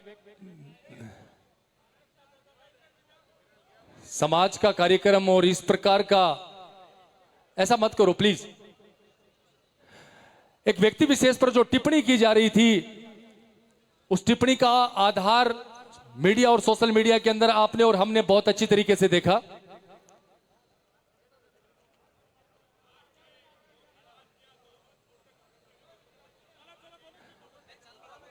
आप लोग ध्यान मत दीजिए भाई, इस तरीके चलता रहता है। अच्छे जो कार्यक्रम होते हैं उसमें थोड़ी बहुत नजर भी लगती है, चलता रहता है। ये थोड़ा ऐसा कुछ नहीं है। अब सारे ही लोग अगर उधर देखोगे तो ऐसा कुछ नहीं है, प्लीज। और मैं बहुत ही अदब के साथ उस शख्सियत को आमंत्रित करने जा रहा हूं जिनके ऊपर मीडिया के माध्यम से टिप्पणी की गई थी कि वो कौम का ठेकेदार है क्या। तो आप तमाम लोगों की जानकारी के लिए बता दूं कि एक व्यक्ति विशेष ने जिस प्रकार से कौम की सेवा की, जो जज्बे के साथ सेवा की, वो भले ही राजनेता ना हो लेकिन एक सेवक के रूप में उन्होंने काम किया। और पूरा का पूरा झुंझुनू इस बात का गवाह है कि कोरोना काल में आपने और हमने मौत का वो तांडव देखा था।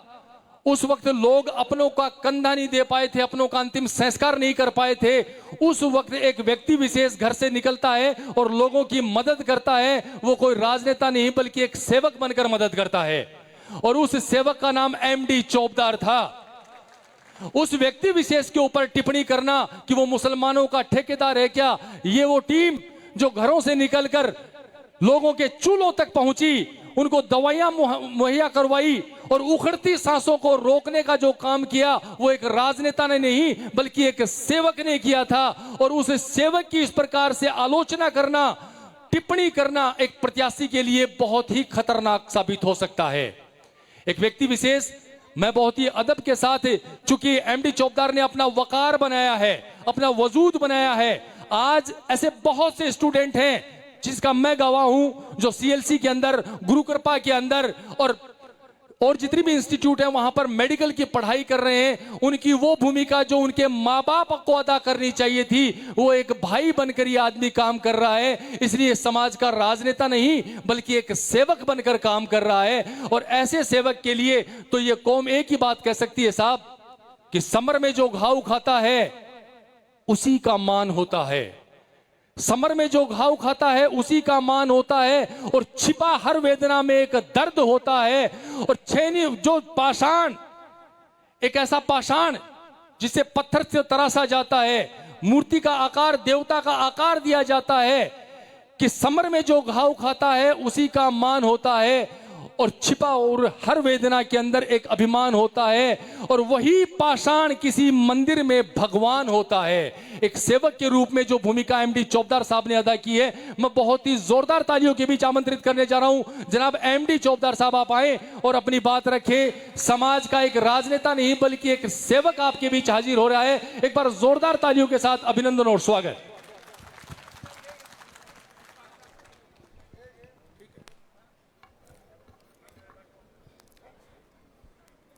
अस्सलाम वालेकुम। ये मेरे जीवन का पहला मौका है कि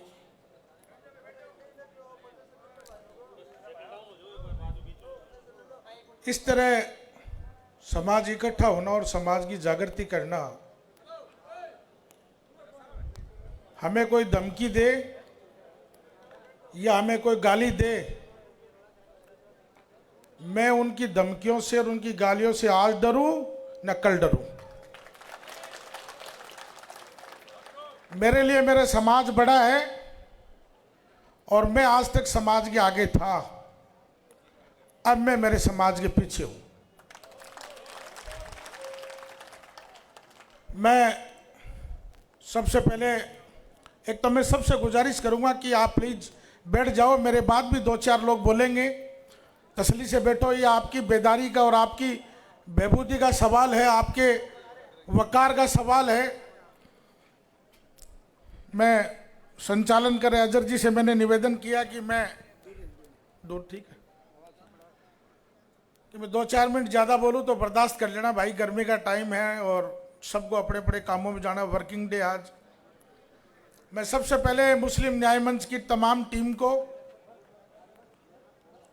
और अध्यक्ष भाई इमरान बड़गुजर को मुबारकबाद देता हूं, जिन्होंने कम से कम ये बीड़ा उठाया और इस बीड़े के अंदर आखिरी पड़ाव तक लड़ाई लड़ी। 11 अक्टूबर को आप सब लोग आए और उस मंच पे मैं भी आया था। मैं कांग्रेस पार्टी का सिपाही हूं और सिपाही से पहले मैं कौम का बेटा हूं। उस दिन मैंने बड़ा दिल करके कहा मैंने कहा अगर मेरे नाम से इतराज है, मेरे नाम से तकलीफ है, तो मुझे छोड़ दो आप, मेरी 30 बिरादरी में किसी को टिकट दे दो। आप यार हमें ठोकरों में लेते हो। आपने 70,000 वोटों की कोई इज्जत नहीं की। मैंने कसम खुदा की 11 तारीख के बाद मुझे इतनी मुश्किलों का सामना करना पड़ा, आपको मंच पे नहीं जाना चाहिए था। मैंने कहा मैंने एक शब्द भी पार्टी के खिलाफ नहीं बोला है, मैंने मेरे समाज की वफादारी की नहीं है। और अगर क्या मेरी समाज ने वफादारी नहीं की, अगर मेरी समाज की वफादारी करना मेरा गुण है, तो जो आपको मुझे सजा देनी वो सजा दे दो, लेकिन मेरे समाज के साथ रहूंगा। मेरे समाज की वफादारी गिनाने में आपको तकलीफ, मैंने बार बार कही है बात। और मैंने जब प्रभारी मंत्री आया यहाँ जो चिरंजीव राव साहब, उस वक्त भी उनको मैंने कही, मैंने कहा न राज आ रहा है न राज जा रहा है, ऐसे कबाटी का मुसलमान नाच नाच के वोट देता आपको, ये टिकट दे दो। उन्होंने आला कमान तक रिपोर्ट भिजवाई। 21 तारीख को या 22 तारीख को जयपुर में प्रोग्राम हुआ, झुंझुनू से 15-20 गाड़ियां भर के गई, वार रूम के आगे धरना प्रदर्शन हुए। मैं शुक्रगुजार हूं टीम का और इमरान भाई का और हमारे बुजुर्गों का कि एक छोटी सी बात के ऊपर 20 गाड़ियां भर के जयपुर वार रूम में चली गई। और हमारे आदरणीय नेताजी तो ये कहते थे कि मुसलमान मेरी पोटली में है। मुझे पहली बार पता लगा, जयपुर के लोगों ने कहा कि मुसलमान पोटली में नहीं है, मुसलमान जाग गए। लोग कहते हैं यार आप मुसलमानों को इकट्ठा क्यों कर रहे हो? अरे भाई आप भी तो प्रोग्राम करते हो जाट महासभा का, मेघवाल महासभा का, जांगड़ महासभा का, तो क्या मुसलमान अपना हक हकूक मांगने के लिए इकट्ठा नहीं हो सकते क्या? हम आपके गुलाम नहीं है। और ये बात दिमाग से निकाल दे में कि हमारे बगैर किसी की फतह हो जाएगी क्या? फतह होने के लिए मुसलमानों के मोहल्ले से निकलना पड़ेगा, हमारे बगैर फतह नहीं आपकी। और आपने जो गलती की है उस गलती की सजा आपको भुगतनी पड़ेगी। मुरारी मीणा जी ने ऐलान कहा कि मेरी बेटी को टिकट मत दो, किसी कार्यकर्ता को टिकट दो। हरीश मीणा जी ने कहा मेरे परिवार में टिकट मत दो, मेरे किसी कार्यकर्ता को टिकट दे दो। अरे भाई हमने भी तो झुंझुनू में यही कहा था कि मेरे से अदावत है तो मुझे मत दो, लेकिन मेरी 30 बिरादरी और उसमें भी जो आपका खास हो, हमदर्द हो, उसको टिकट दे दो, हम उसके साथ रहेंगे। आप तो जून तक नहीं रहेंगी। और आप ये कहते हो कि एमडी चौबदार भाजपा का मदरसा बोर्ड का चेयरमैन है, हमारे पे एक नाबालिग थोपना चाहते हो क्या? कभी स्वीकार नहीं करेंगे सर। आप ये बोलते हो कि मुसलमानों का ठेकेदार है क्या? मैं मुसलमानों का ठेकेदार नहीं हूं, मेरी कब समाज का नुमाइंदा हूं, मेरे समाज का संरक्षक हूं, मेरे समाज का हमदर्द हूं और मेरे समाज के लिए गर्दन कटाने के लिए तैयार हूं। आप कैसे बोल सकते हैं? मैंने आज तक कभी भी मंच के ऊपर कभी भी किसी के लिए खिलाफ टिप्पणी नहीं की। मैंने या तो आदरणीय ओला साहब का है या बड़े ओला साहब का है या सांसद जी बोला है।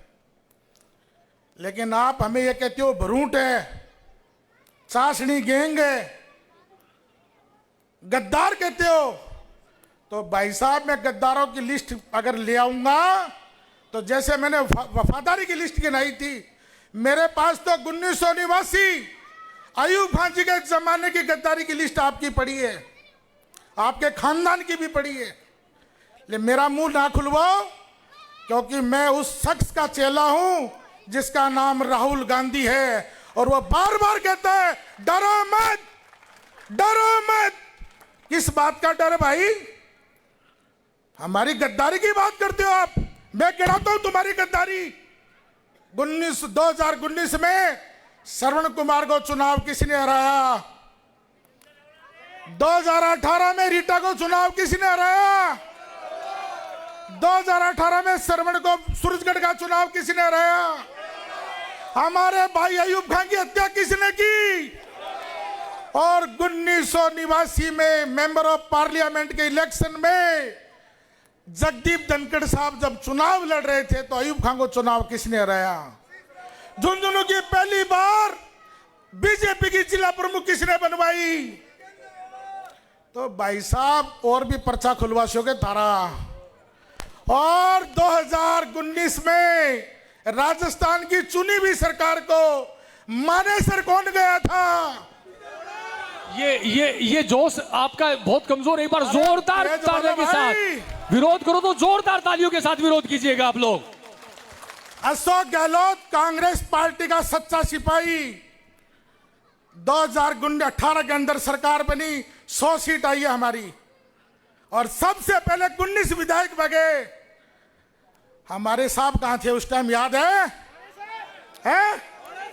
कहां थे? वो हमारे से गद्दारी की और वफादारी की लिस्ट मांगते हैं। मैं जानता हूं आप कितने गद्दार और कितने वफादार हो। कांग्रेस पार्टी के सबसे बड़े गद्दार आप हो, सबसे बड़े गद्दार हो। आपने मेरा मुंह खुलवाया, आपने बोल के, मैंने आज तक आपकी इज्जत की है, अब नहीं करूंगा मैं। आप अपने जो दारू पीते हैं उनसे मुझे गालियां निकलाते हो।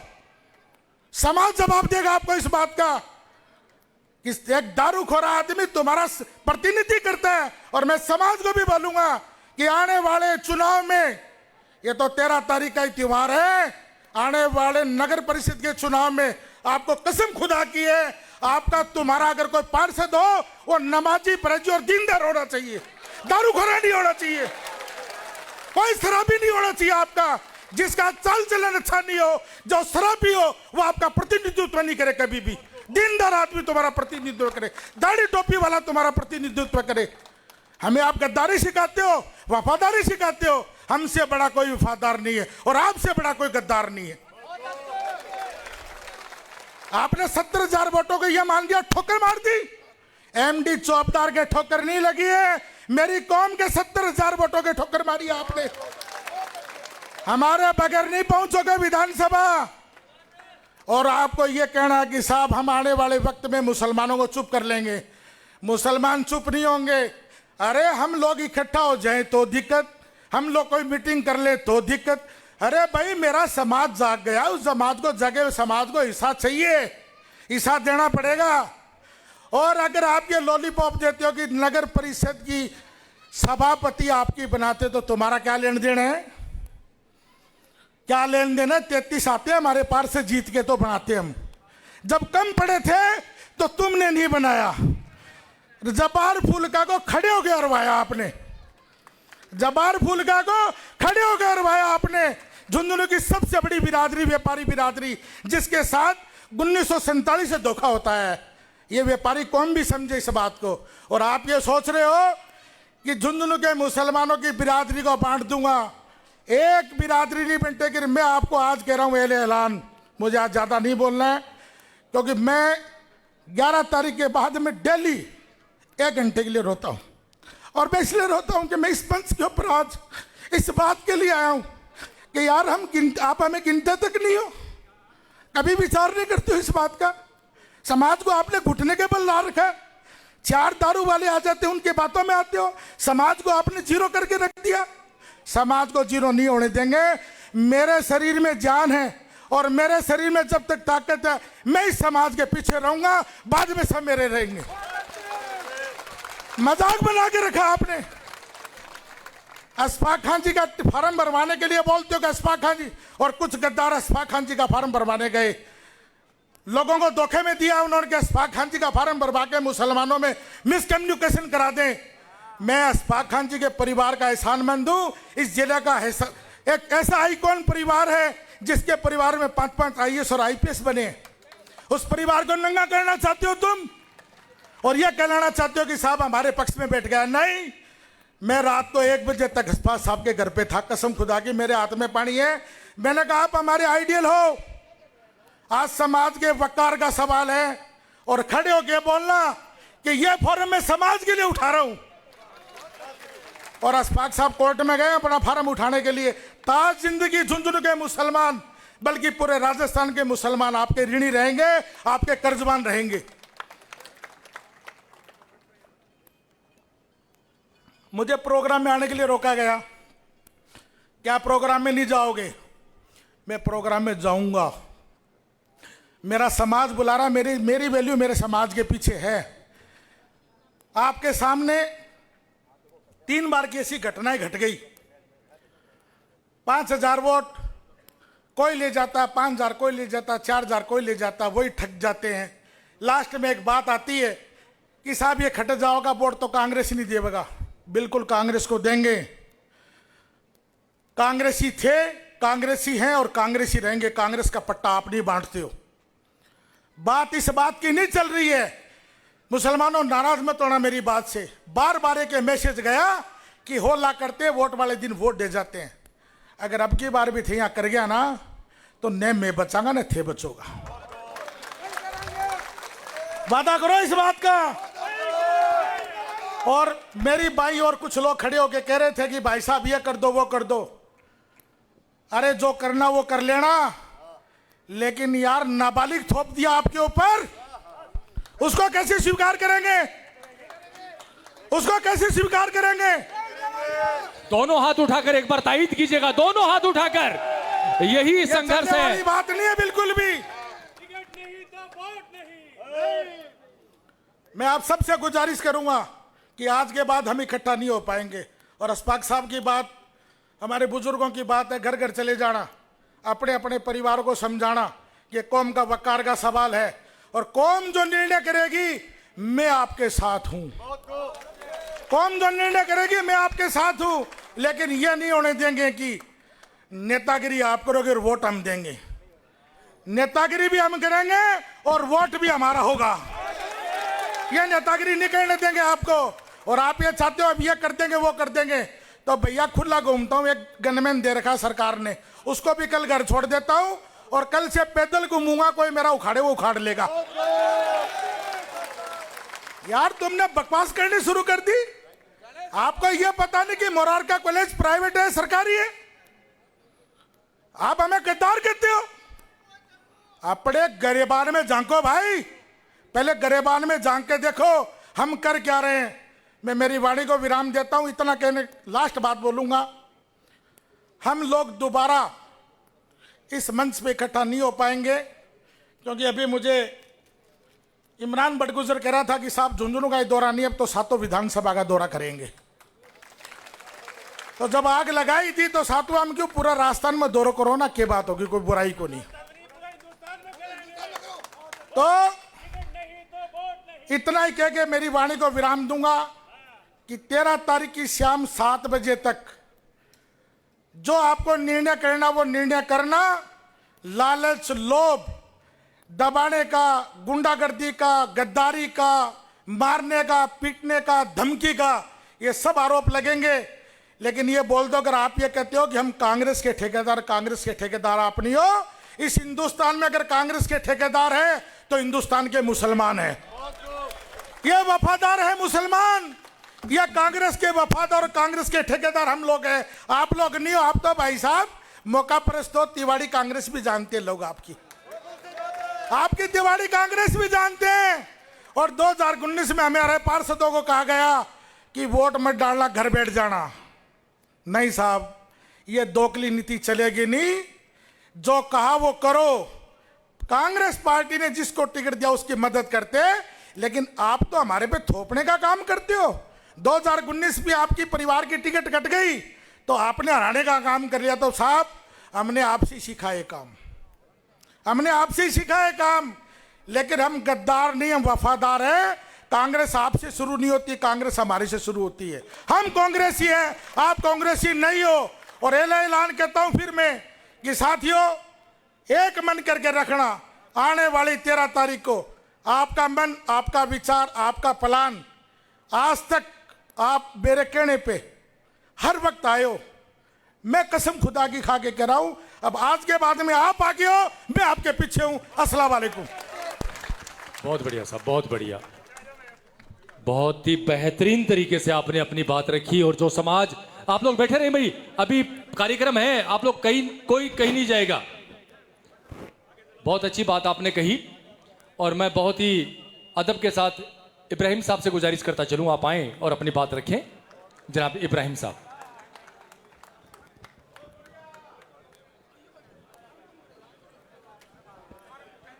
इब्राहिम साहब,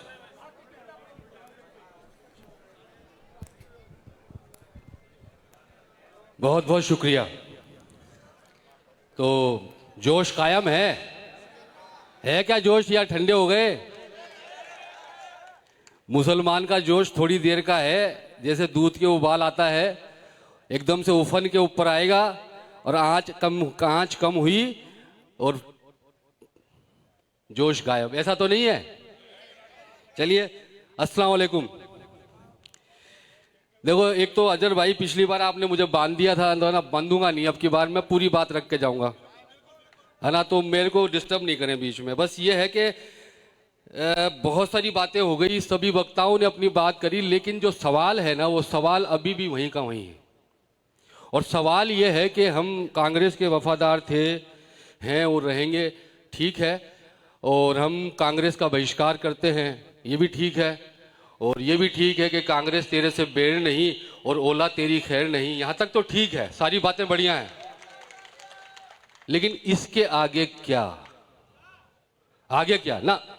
एक मिनट, ऐसे कोई भी निर्णय नहीं लेना हमें, ऐसे कोई भी निर्णय नहीं लेना। सवाल जो है ना, वो ये है कि ये महापंचायत यहाँ बैठी है। पिछली बार भी मेरा आपसे यही सवाल था कि अगर कांग्रेस टिकट नहीं देती है तो हमें क्या करना है, और अभी भी मेरा यही सवाल है। और जैसा कि एमडी चौबदार ने कहा, हम सब जानते हैं एमडी चौबदार जो है, ये सब पूरा मजमा जो आप देख रहे हैं, जो पूरा मामला जो आप देख रहे हैं, and the man behind the show is MD Chaubdar. और उनके लिए मैं जोरदार तालियां बजाने के लिए आपको बोलूँगा। इस आदमी ने आप सब लोगों को यहाँ इकट्ठा किया एक महत्वपूर्ण कार्य के लिए, एक अच्छे काम के लिए, और जिसकी कई सालों से हमें ज़रूरत थी। तो मैं मुबारकबाद पेश करता हूँ इनको खुले दिल से।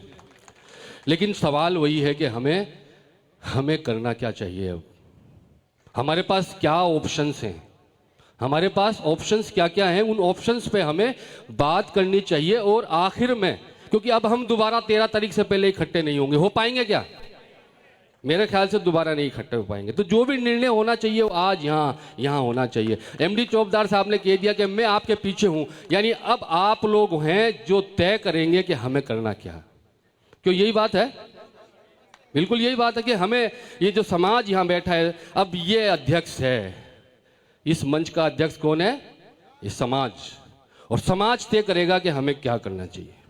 अब हमारे पास एक ऑप्शन था कि कांग्रेस को वोट करें, जिसको खारिज कर दिया गया पूरी तरीके से। आप अपने हाथ उठाकर इस बात की तायीद करें कि हम सब ने कांग्रेस को वोट देने की जो बात है उसको खारिज कर दिया। ये कांग्रेस को हम वोट नहीं देंगे, पहला ऑप्शन हमारा खत्म हो गया। अब दूसरा ऑप्शन है, हमारे पास दो ऑप्शन बचते हैं। एक ऑप्शन है हमारे पास कि हमारे बीच में हमारे एक मुस्लिम कैंडिडेट खड़े हैं, आमीन मनियार साहब, और हमारा एक कैंडिडेट और है जो पिछले 6 महीने से हमारे बीच में भागा दौड़ी कर रहा है, हमारी बात रख रहा है, हमारे लिए लड़ रहा है, और वो है राजेंद्र सिंह घोड़ा। अब हमारे पास ये 2 ऑप्शन हैं। इन 2 ऑप्शंस में से हमें कौन सा ऑप्शन चूज करना है, ये लोग, ये जो सामने बैठे हैं, ये तय करेंगे।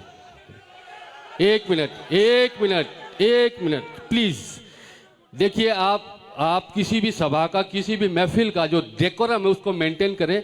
ये बात आखिर की है कि हमें क्या करना है। लेकिन मैंने हमेशा एक बात कहता हूँ, रेस में जो घोड़ा दौड़ता है ना, जो सबसे तेज घोड़ा होता है और वो जीतता है, वो क्यों जीतता है? वो इसी वजह से नहीं जीतता कि वो बहुत ताकतवर है, वो इस वजह से नहीं जीतता कि उसकी टांगें बहुत लंबी लंबी हैं, इस वजह से नहीं जीतता कि उसके पास बहुत सारा एक्सपीरियंस है। वो इस वजह से जीतता है कि उसके ऊपर एक मजबूत जोकी बैठा हुआ होता है जो उसको डायरेक्शन देता है। वो डायरेक्शन उसको जिताता है, और अगर वो जोकी ना बैठा हो तो कभी भी वो घोड़ा जो है बाढ़ कूद के बाहर निकल जाएगा। तो वो जोकी, आपका शरीर, आपका जोश, आपके जोश के ऊपर आपका होश जो है ना, वो जोकी का काम करता है। उस होश के साथ में हमें वोट करना है, हमें ये निर्णय करना है कि हमारा कैंडिडेट कौन होगा। अब हमारे पास कैंडिडेट कौन है? हमारे पास 2 कैंडिडेट हैं, और उन 2 कैंडिडेट का कंपैरिजन जो है वो करना जरूरी है। अब हमें यह तय करना है कि अगर एक बार फिर, अब की बार, पिछली बार तैयब चेयरमैन के घर के सामने, कॉम्प्लेक्स के सामने बुलडोजर खड़ा हुआ, आके जेसीबी खड़ी हुई उसको तोड़ने के लिए। आपके घर के सामने अगर कोई जेसीबी और अगर आपके घर के सामने कोई बुलडोजर, 200 पुलिस के जवान, एसडीएम, एडीएम आके खड़ा हो जाए, हम इसको तोड़ेंगे, वहां कौन खड़ा होगा? दोनों में से कौन खड़ा होगा? वहां किसके पास है वो कुव्वत खड़ा होने की? ईमानदारी से आपके साथ एक बात शेयर करना चाहता हूं मैं। हजरत उमर के ज़माने की बात है। हजरत उमर उस वक्त जो है हुक्मरां हुआ करते थे। सारी टेरिटरी हजरत उमर के ज़माने में उनके अंडर में हुआ करती थी। उन्होंने एक इलाके के अंदर अपना एक गवर्नर चुन के भेजा और उस गवर्नर का जो लड़का है वो एक घुड़दौड़ में दौड़ रहा था और साथ में एक यहूदी का बच्चा भी उस घुड़दौड़ में था। वो घुड़दौड़ जब कंप्लीट हुई तो वो यहूदी का जो बच्चा था वो रेस जीत गया। वो मुस्लिम बच्चे के सामने के घोड़े से आगे निकल गया और रेस जीत गया। और गुस्से में, क्योंकि उसका बाप गवर्नर था, उस मुस्लिम बच्चे ने उस यहूदी के अपनी बेंत से कोड़े लगाए और वो यहूदी जो है अपने बच्चे को लेकर हजरत उमर के पास गया कि मेरे बच्चे के साथ में उस फलाने लड़के ने ऐसा किया। क्यों किया? क्योंकि उसका घोड़ा उसके घोड़े से रेस में आगे निकल गया। हजरत उमर ने उनको कॉल किया, गवर्नर को, अपने बच्चे के साथ, और वो वहां आए। मालूम किया कि क्या वजह थी, तो पता चला कि इस वजह से कि इसका घोड़ा इसके घोड़े से आगे निकल गया तो इसने चाबुक से मारा इसको। तो हजरत उमर ने अपना चाबुक, फैसला सुनाया हजरत उमर ने, वही फैसला हमें आज करना है। हजरत उमर ने अपना चाबुक उस यहूदी के बच्चे के हाथ में दिया कि जिस तरीके से इसने चाबुक मारा, ये तू इसके चाबुक मार। जिस तरीके से इसने तेरी बेइज्जती करी, उस अंदाज में तेरी बेइज्जती कर। तो हम उन लोगों के मानने वाले हैं जो फैसले किया करते थे, ये नहीं देखा करते थे कि ये यहूदी है या मुसलमान है। हमें इस बिना पे फैसला नहीं करना कि वो मुसलमान है, हमने इसके साथ, हमारा मुसलमान भाई है और अगर वो इस काबिल है तो हमें उसका सपोर्ट करना चाहिए। और अगर हमारा भाई हमारे इस काबिल अभी नहीं है, वो अपने आप को मजबूत करे, तो हमें ऐसे आदमी को सपोर्ट करना चाहिए जो काबिल है। अगर आप इस बात को समझते हैं, अगर आपको लगता है कि एक बार फिर वही गिरदावर जो सलीम के यहाँ पहुंचकर उसकी औरतों के साथ, बच्चों के साथ बदतमीजी करता है और उसी के खिलाफ राजकीय कार्य का बाधा का जो है आरोप लगाता है और उसको अंदर करवा देता है और क्रॉस के अंदर मुकदमा भी दर्ज नहीं होता, अगर वही गिरदावर आपके घर के सामने आकर आपकी बीवी बच्चों के साथ में बदतमीजी करे और आप तेज में आके उसकी थप्पड़ मार दें और आपके खिलाफ भी केस हो जाए, आपको अंदर कर दिया जाए, तो इन दोनों कैंडिडेट में से कौन खड़ा हो सकता है? ईमानदारी से फैसला करने की जरूरत है। अगर पीपली चौक के अंदर वही गुंडे एक बार फिर आ जाएं, वहां पर गाड़ियां लेकर 20, 30, 50 और आपके घर के सामने इसी तरीके से लहराने लगे, वहां पे कौन खड़ा हो सकता है? तो हमें सोच समझ के विचार करना पड़ेगा कि हमारा फैसला क्या है। चाहे बाकरा रोड का करंट हादसा हो, चाहे ईद बानों का मामला हो। अभी कल रात को 5 दिन पहले, 4 दिन पहले, इसी समाज का, जिस समाज के घर के पास हम लोग यहाँ बैठे हैं, धोबी समाज के एक बच्चे को उसी जाति विशेष के लड़कों ने 4 दिन पहले उठा लिया। उसको इतना मारा कि 4 दिन तक जिंदगी और मौत के बीच में जूझता रहा। कल उसका इंतकाल हो गया और जबरदस्ती उनको डराकर धमकाकर उनकी लाश जो है ना उन लोगों के हवाले कर दी गई कि ले जाओ, इसको दफन कर दो। रात को पूरी रात उस प्रशासन ने डून लोद में उन मुसलमानों के ऊपर ये प्रेशर बना के रखा कि इसको अभी की अभी रात की रात दफना दो। आप और हम सो रहे थे, हम सब अपने घरों में सो रहे थे और डून लोद में रिश्तेदार होंगे आप लोगों के, पूछना, रात को 2 बजे राजेंद्र सिंह गुड़ा वहां पुलिस के सामने खड़ा था। ये सारी बातें मैं आपको इसलिए बता रहा हूं, इसलिए नहीं बता रहा कि मैं राजेंद्र गुड़ा की कैंपेनिंग कर रहा हूं, मैं इसलिए बता रहा हूं कि ये ऑप्शन हमारे पास है। इस ऑप्शन को आप इस्तेमाल करना चाहें तो कर सकते हैं। ये ऑप्शंस हमें सिर्फ यही नहीं, मैं आपको गारंटी देता हूं इस बात की, ये एक्सपेरिमेंट है, ये एक्सपेरिमेंट झुंझुनू में हो रहा है। आज मुसलमान के साथ खड़े होने के लिए कोई तैयार नहीं है।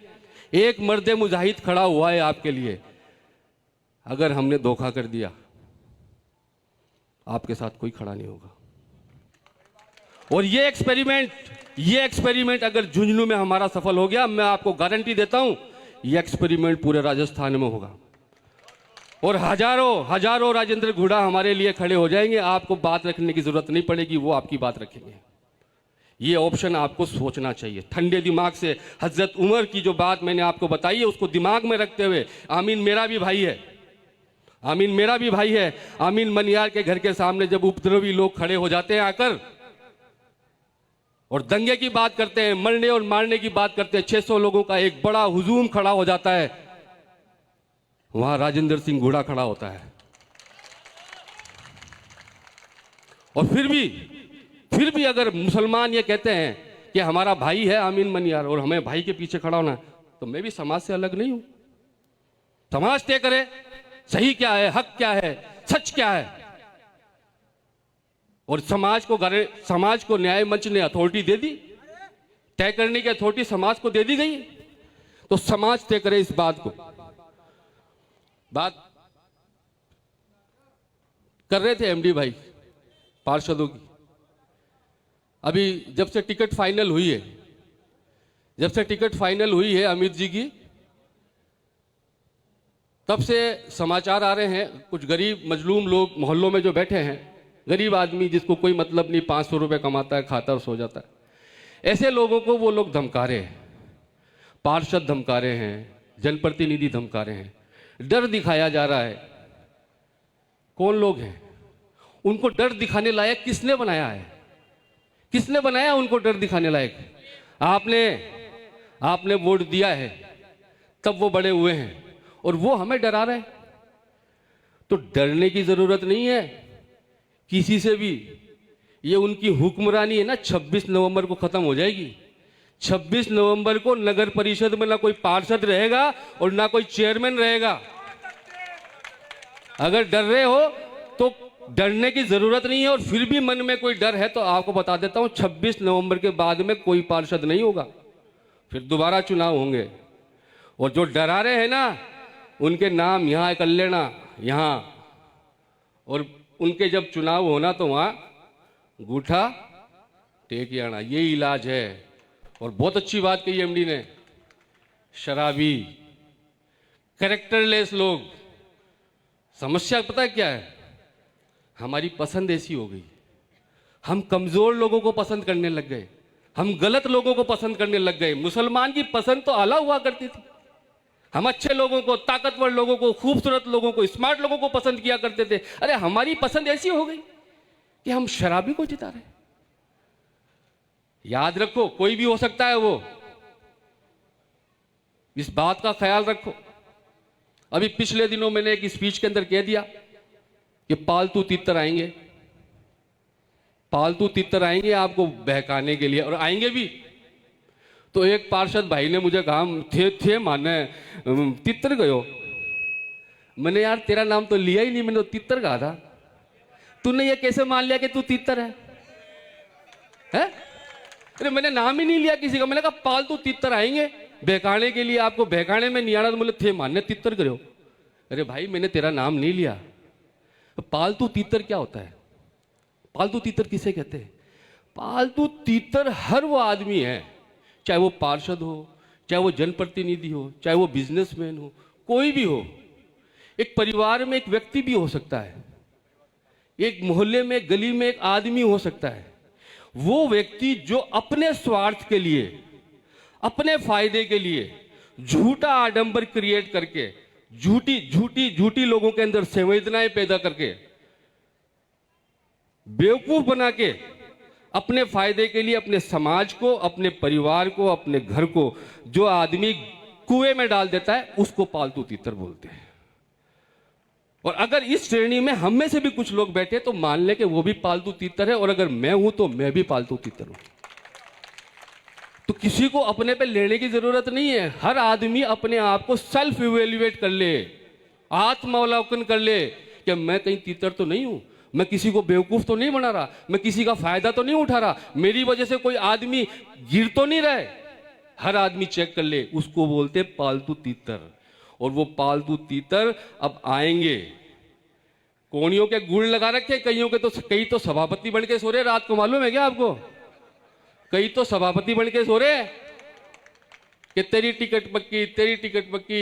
एक वार्ड में 5-5 वार्ड पार्षद बना रखे, तुझे भी दे देंगे टिकट, तुझे भी दे देंगे। वजह पता क्या है? वजह यही है कि हम ये कहते हैं कि हम कांग्रेसी थे, है और रहेंगे। इसको थोड़ा सा तरमीम करने की ज़रूरत है, चेंज करने की ज़रूरत है। हम कांग्रेसी थे, हम कांग्रेसी हैं। अब आप पे डिपेंड करता है कि आप हमें कांग्रेसी रखना चाहते हैं या नहीं। आप हमें क्या देना देंगे, क्या नहीं देंगे, ये चीज़ डिपेंड करेगी कि हम कांग्रेसी आगे होंगे या नहीं होंगे। हमसे ज़्यादा पढ़ा लिखा यूपी है, मुसलमान यूपी के हमसे ज़्यादा पढ़े लिखे हैं। आप लोगों को पता होना चाहिए, आज तक राजस्थान के अंदर कोई डायरेक्ट मुस्लिम आईएएस नहीं बना।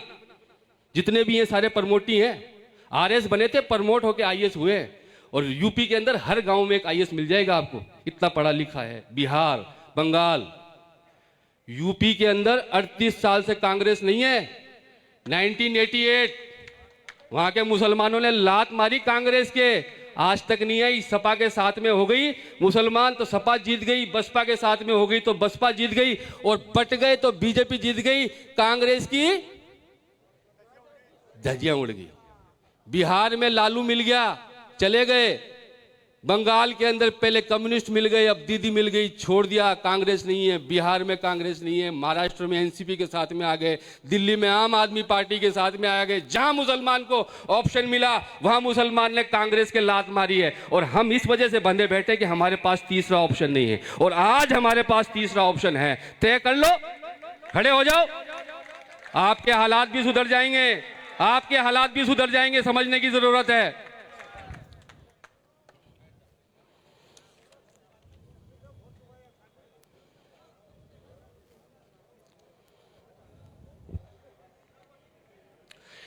अब जो मुद्दे की बात है ना, एक तो मुझे एक बात और शेयर करनी थी, आप लोगों से माफ़ी भी मांगनी थी मुझे, कि पिछले 20 साल से ये यूनुस मास्टर जी का गलत गेले घाला हुआ है। कहाँ है बैठे हैं यूनुस मास्टर जी?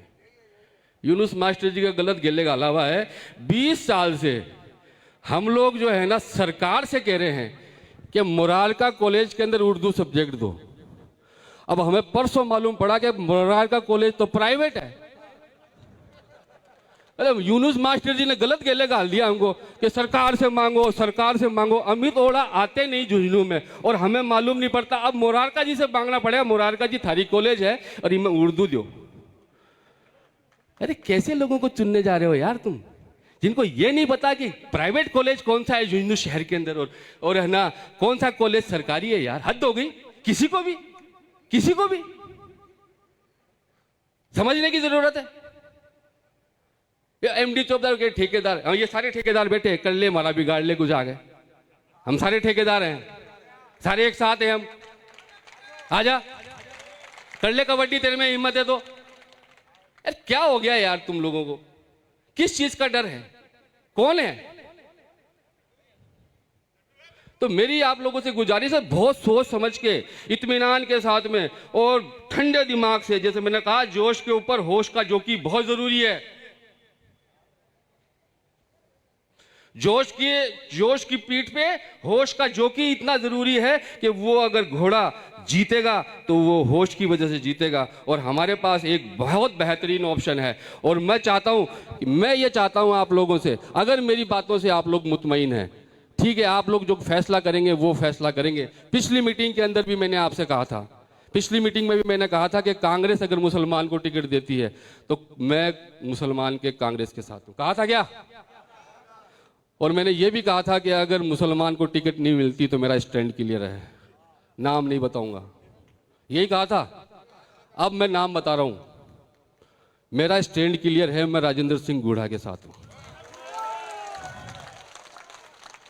और अगर आप लोग भी मेरे साथ में हैं, अगर मेरी बात का समर्थन करते हैं, अगर आप लोगों का दिल भी करता है कि आप लोग राजेंद्र गुढ़ा के साथ में, एक बार मेरे हाथ के साथ में हाथ मिला दो, एक बार मेरे हाथ के साथ में हाथ मिला दो आप लोग।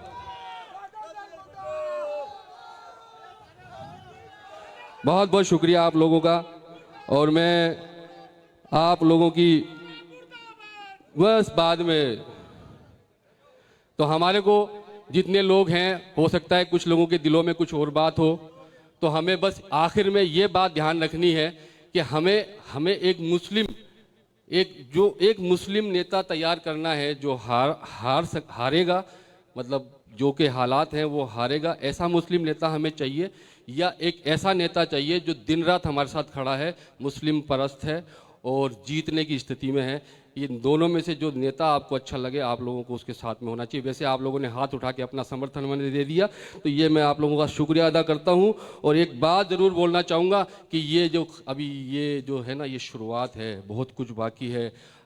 वो एक शेर है कि इश्क के इम्तिहान और भी हैं और इन सितारों से आगे जहां और भी हैं। ये सिर्फ एमएलए शिप नहीं है, और बहुत सी चीज़ें हैं जो अगर ये रास्ता हमने खोल लिया तो आप लोगों के लिए खुलती चली जाएंगी इंशाअल्लाह ताला। और एक बार फिर मैं उन तमाम लोगों का जिन लोगों ने ये शानदार आयोजन किया, ख़ास तौर से जैसा कि मैंने कहा कि इस पूरे मामले के पीछे नाम ले लूँ क्या? ओ काके, इन्हें कौन देख रहे हो? अरे काल के कहते हैं पार्टी में बंदेड़ू हूँ, मैं पार्टी को सिपाही हूँ, तो 2 ही मिनट में कह देगा, है ना। तो ये है, ये जो भी कुछ किया है, ख़ास तौर से मैं एमडी चौबदार साहब का शुक्रिया अदा करता हूँ कि इन तमाम मुसलमानों को इन्होंने यहाँ इकट्ठा किया, इतना शानदार आयोजन किया। और मैं आप तमाम लोग जो इतनी मुस्तैदी के साथ में धूप के अंदर यहाँ बैठे हैं, आप लोगों का दिल की गहराई से शुक्रिया अदा करता है। मुझे क्यों बना रहा है यार। Thank you thank you thank you thank you very much. बहुत बहुत आप लोग बैठिए प्लीज, थोड़ा सा समय हम आपका और लेंगे, थोड़ा सा समय। अभी एमडी साहब बड़े भावुक हो गए थे। एमडी साहब, ये पूरा का पूरा मजमा जो है ना, निश्चित रूप से आपके आंसुओं की कीमत जरूर चुकाएंगे ना भाई, आप लोग सारे के सारे लोग आपके आंसुओं की कीमत हर हाल के अंदर ये मजमा चुकाएगा। और मैं भाई शकील फौजी से गुजारिश करता चलूँ, आप आए और अब प्लीज आप लोगों से गुजारिश है, एक बार बैठिए आप लोग, 5 मिनट के लिए आप लोग बैठिए। भाई शकील फौजी।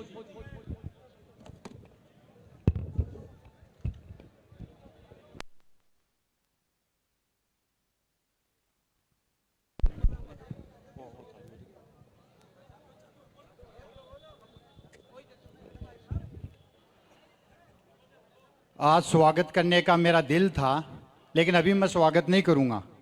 मुझे आज पता चला कि मेरा समाज कितना शिक्षित है। मुझे पता चला आपको कि आप लोग कितने शिक्षित हैं। आपको मैं 3 प्लान बताता हूं कि शिक्षा आपको वो नहीं दी जा रही है जिसके आप काबिल हो।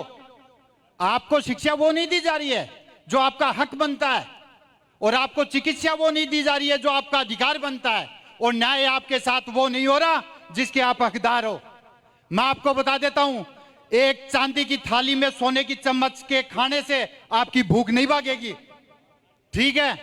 और याद रखना मेरी बात, जो नबी का नहीं हुआ वो मेरा, मैं आपको चैलेंज के साथ कह रहा हूं, ये 6 महीने के बागड़ बिल्ले, मेरा खुला चैलेंज है इनको। चुनाव के बाद इन गलियों में एक भी नहीं मिलेगा, लेकिन ये क्रांतिकारी भाई शकील फौजी आपके हर मंच में, हर संगठन में, हर गली में, हर घर में आपके साथ लड़ेगा। और मैं बता दूं, ईद बानो वाला केस था, मैं वहां मौजूद था। दर्द है मुझे उन बुज़दिलों से, कहना चाहता हूं कि ये लड़ाई उम्मती और मुनाफिकी है, ये कांग्रेस बीजेपी की नहीं है। उम्मती तैयार हो जाओ, खलीफा उमर के लोगों तैयार हो जाओ, तुम सलाउद्दीन अय्यूबी के लोगों तैयार हो जाओ। तुम्हारी लड़ाई किसके खिलाफ है? मुनाफिकों के खिलाफ है। मुनाफिकों का एक ही काम है, उनका सौदा करना ईमान का, और वो सौदा कर चुके हैं ईमान का। मैं आजाद समाज पार्टी से हूं, यहां जो भी बोलूंगा मेरा राष्ट्रीय अध्यक्ष वही बोलेगा कि जो शकील भाई ने बोला मैं स्वीकार करता हूं। और मैं किसी ऐसे आदमी का हाथ नहीं पकड़ता कि जिसका गिरेबान नहीं पकड़ता। मैं जिसका हाथ पकड़ता हूं उतनी ताकत रखता हूं कि मुझका गिरेबान भी पकड़ना जानता हूं। मेरे 2 जिलाध्यक्ष बैठे हैं यहाँ, मेरे 2 जिलाध्यक्ष बैठे हैं यहाँ पे, उनसे पूछो जाके ये टिकट हम लोग कैसे लेके आए हैं। आजाद समाज पार्टी का हूं। और ईद बानो वाला केस बताता हूं आपको, ऊंटों के ऊपर एक बहुत बड़ा कारवां चल रहा था, एक आदमी खड़ा होके बोल रहा था, मेरी बहन की डेड बॉडी रखी हुई थी हॉस्पिटल में, वो देख के बोल रहा था, देखो देखो कौन आया, शेर आया शेर आया। अरे मेरी बात सुन मेरे भाई, तू भी मेरा कौम का है। आजकल तो लोग अगर गैर मजहब की भी डेड बॉडी रहती है ना सामने, तो लोग गाड़ियां साइड में लगा लेते हैं। लगाते कि नहीं लगाते आप लोग? बताओ मेरे को। और क्या गारंटी है तुम्हारी? तुम्हारे साथ 70 सालों से शोषण हो रहा है, धोखा हो रहा है, मुझे बताइए क्या गारंटी है उसकी? 6 महीने के लिए कोई आदमी आता है, मैंने आपको उदाहरण दिया है, सोने की चम्मच के खाने से भूख नहीं जाएगी, आपको कमाना पड़ेगा। बताओ मेरे को हाथ खड़ा ऊपर करके। हमारा प्रत्याशी जो है वो आमीन मणियार है, इस्लामपुर का है, कोई नहीं गया उसके यहाँ पे, उसने खुद लड़ाई लड़ी है। भीम आर्मी यहाँ मौजूद है, आजाद समाज पार्टी के जिलाध्यक्ष मौजूद है, लड़ाई इन्होंने लड़ी है। थाने में जाओ, पकड़ में, थाने में पता लगाओ कौन गया था वहां पे। लड़ाई हमारी थी, हमने लड़ी थी। और हमारे उपाध्यक्ष ने बोला था कि ये नारा मैंने लगाया है। ये देखिए आप, एससी समुदाय का है वो जिसने वो नारा लगाया है। मेरी हाथ जोड़ के विनती है, बहकाओ में बताना, बहरूपी है ये, बहरूपी।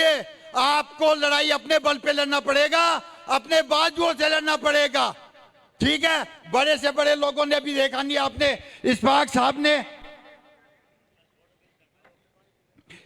साहब इतने बड़े आदमी हैं, समाज के लिए जान दे दी उन्होंने। फार्म उठाना बड़ी बात नहीं है, फार्म उठाने के बराबर जान देना आसान होता है।